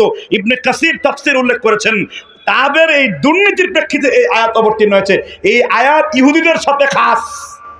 কাদের সাথে খাস? কোরআনের বাণী প্রচার করে তার থেকে বিনিময় গ্রহণ করেছেন সর্বপ্রথম কে?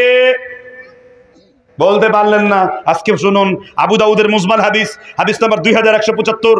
একজন সাহাবী বলেন, ইয়া রাসূলুল্লাহ, আমি তো একজনকে চিকিৎসা করেছি। রাসূল সাল্লাল্লাহু আলাইহি ওয়াসাল্লাম কিভাবে চিকিৎসা করছো? আমি রুকিয়া করেছি। রাসূল বলেন, ক্বালা আ'রিদু আলাইয়া রুকাকুম, তুমি তোমার রুকিয়া আমার সামনে পেশ করো। ওই সাহাবী বললেন, আলহামদুলিল্লাহি রাব্বিল আলামিন আর রহমানির রহিম মালিকি ইয়াউমিদ্দিন। রাসূলুল্লাহ বাসা শিরকুন, তোমার ছাড় ফুকে কোনো শিরিক নেই। বুখারীতে এসেছে ওই সাহাবী 30টা ছাগলের টিট করেছিল। কয়টা ছাগল? 30টা ছাগলের ডিট করেছিল। কয়টা ছাগল? রাসূল বলছেন, আবু সাঈদ, এই ছাগলের একটা বিরাট বড় অংশ তুমি আল্লাহর রাসূলের জন্য বরাদ্দ করো, কারণ আমি রাসূল বলতে চাই, কোরআনের বিনিময়ে খাওয়ার ব্যাপারে, নেওয়ার ব্যাপারে তোমার রাসূলের চাইতে বড় হকদার ব্যক্তি পৃথিবীতে কেউ নাই। ইমাম বুখারী চিনেন তো? ছোট আলেম না বড় আলেম? ইমাম বুখারীর নাম কি? বলতে সাধারণ মানুষকে বলতে পারবেন ইমাম বুখারীর নাম কি? কি আগে বাপের নাম? ওটা তো ইসমাইল, তো তার বাপ। বুখারী বুখারী করেন, বুখারীর নাম শিখেননি? মোহাম্মদ ইসমাইল ইবনে ইসমাইল, তার পিতা হলো ইব্রাহিম, তার পিতা হলো মুগিরা। ইমাম বুখারী রাহিমাহুল্লাহ, ঠিক না? ঠিক। ইমাম বুখারী তারিখুল কাবিরের মধ্যে একটি হাদিস আছে বুখারীতে, মাল্লাম ইয়াতাগান্না বিল কুরআন ফালাইসা মিন্নি, যে ব্যক্তি কোরআনকে সুর করে পড়ে না, গন্না করে পড়ে না, সে আমার উম্মত না।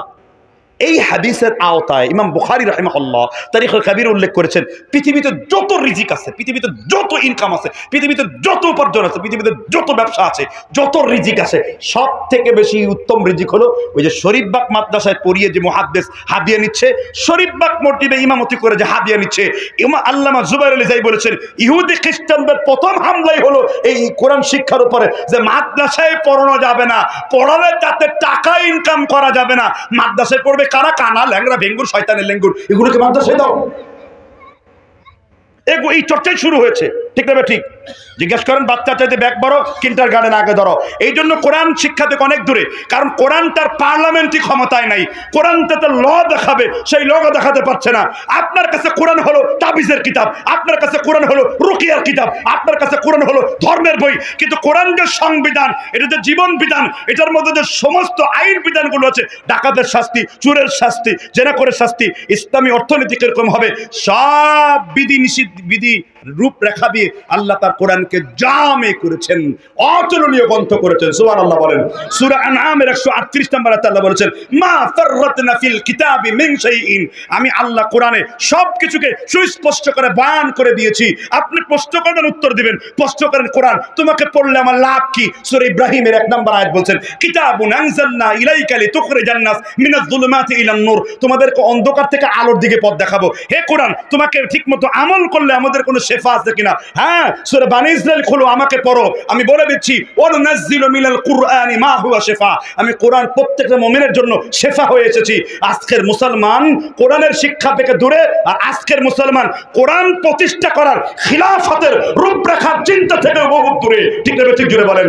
আবার যদি কোরআনের সেই 700 বছরের ক্ষমতা ফিরিয়ে আনতে চান, মাইকেল ফ্যারাডের বিজ্ঞানের আবিষ্কারের আগে সেই মিশরি, যে একটু আগে মিশরি একটা সভ্যতার কথা উনি বলতেছিলেন চমৎকার করে, কিছু কথা একদম 100% সঠিক, যে আমরা নিজেরা কোরআন পরিত্যাগ করেছি।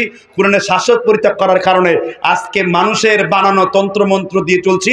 এই জন্য আমরা কোরআনের মৌজেজা আর দেখতে পাচ্ছি না, কিন্তু কোরআন মৌজেজা দেওয়ার জন্য প্রস্তুত রয়েছে। ঠিক না? ঠিক জুড়ে বলেন। এবার প্রশ্ন করি, কোরআন সৃষ্টি করেছেন কে? আবার দ্বিতীয় খুব জটিল কথা, কোরআন সৃষ্টি করেছেন কে? আচ্ছা, কোরআন সৃষ্টি করেছেন কে? একদম আকিদাগত বিদাতি, আকিদাগত বিদাতি এটা। ইমাম হাম্বল বলেছেন, যে ব্যক্তি বলবে খালকে কোরআন, কোরআন আল্লাহর সৃষ্টি, সে আকিদাগত বিদাতি। হারাম এই কথা বলা। হুজুর আমরা জেনে বলি নাই, আজকে জেনে নেন, কোরআন আল্লাহর কালাম, কোরআন আল্লাহর সৃষ্টি না। ক্লিয়ার আকিদা? কোরআন আল্লাহর কালাম, কোরআন আল্লাহর কি না? সৃষ্টি নয়। কোরআন আল্লাহর কি নয়? সৃষ্টি নয়। আপনি আল্লাহর সৃষ্টি, আপনি ধ্বংস হবেন। আকাশ আল্লাহর সৃষ্টি, আকাশ ধ্বংস হবে। জমিন আল্লাহর সৃষ্টি, জমিন ধ্বংস হবে। সমুদ্র আল্লাহর সৃষ্টি, সমুদ্রে কি হবে? আল্লাহ সবগুলাকে একটা সূরায় বলে দিয়েছেন, সূরার মধ্যে উল্লেখ করেছেন। সেই সূরার নাম কি? কোরআন আল্লাহর কালাম বা আল্লাহর বাণী। হ্যাঁ, এক্সাক্ট, মিয়া ফিল্মি 100 কোরআন আল্লাহর সৃষ্টি না। পৃথিবী ধ্বংস হবে, সমুদ্র ধ্বংস হবে, তারকা ধ্বংস হবে, এই সব কিছুকে আল্লাহ একটা সূরার মধ্যে ভরে দিয়েছেন। সেই সূরা কোনটা? إذا السماء انفطرت وإذا الكواكب انتثرت وإذا البحار فجرت وإذا القبور بعثرت علمت نفس ما قدمت وأخرت। সুবহানাল্লাহ বলেন। কোন সূরা? সূরা ইনফিতারের মধ্যে আল্লাহ বলে দিয়েছেন। ঠিক না? ঠিক। কোরআন আল্লাহর কি কালাম? কোরআন আল্লাহর কি কালাম? কোরআনটা পুরাতন না নতুন? এবার জটিল প্রশ্ন করলাম, কোরআনটা পুরাতন না নতুন? উত্তর দিতে পারেন না। আপনারা খুব কোরআন বোঝেন। আল্লামা ইমাম জালালউদ্দিন সুয়ুতী রাহমাতুল্লাহ আলাইহি হাদিসের কিতাব লিখেছেন, জামিউল হাদিস। এই কিতাবের 10031 নম্বর হাদিস। আল্লাহর নবী মুহাম্মদ রাসূলুল্লাহ আপনার প্রশ্নের জবাব দিয়েছেন, আল্লাহর কোরআন পুরাতন না নতুন? রাসূল বলেছেন, যাহিরুহু আমিকুন ওয়া বাতিনুহু আমিকুন। আল্লাহর কোরআনটা বাইরে থেকে পুরানা মনে হলেও, জীর্ণ শীর্ণ মনে হলেও, এই কোরআন হলো নতুনের পরে আরো নতুন। যতই পড়বে আমি আল্লাহ ততই তোমাদের কাছে নতুন বানায়া দেব। এই জন্য বাইরে থেকে পুরানা, কিন্তু ভেতরে রয়েছে নতুনের পরে আরো নতুন।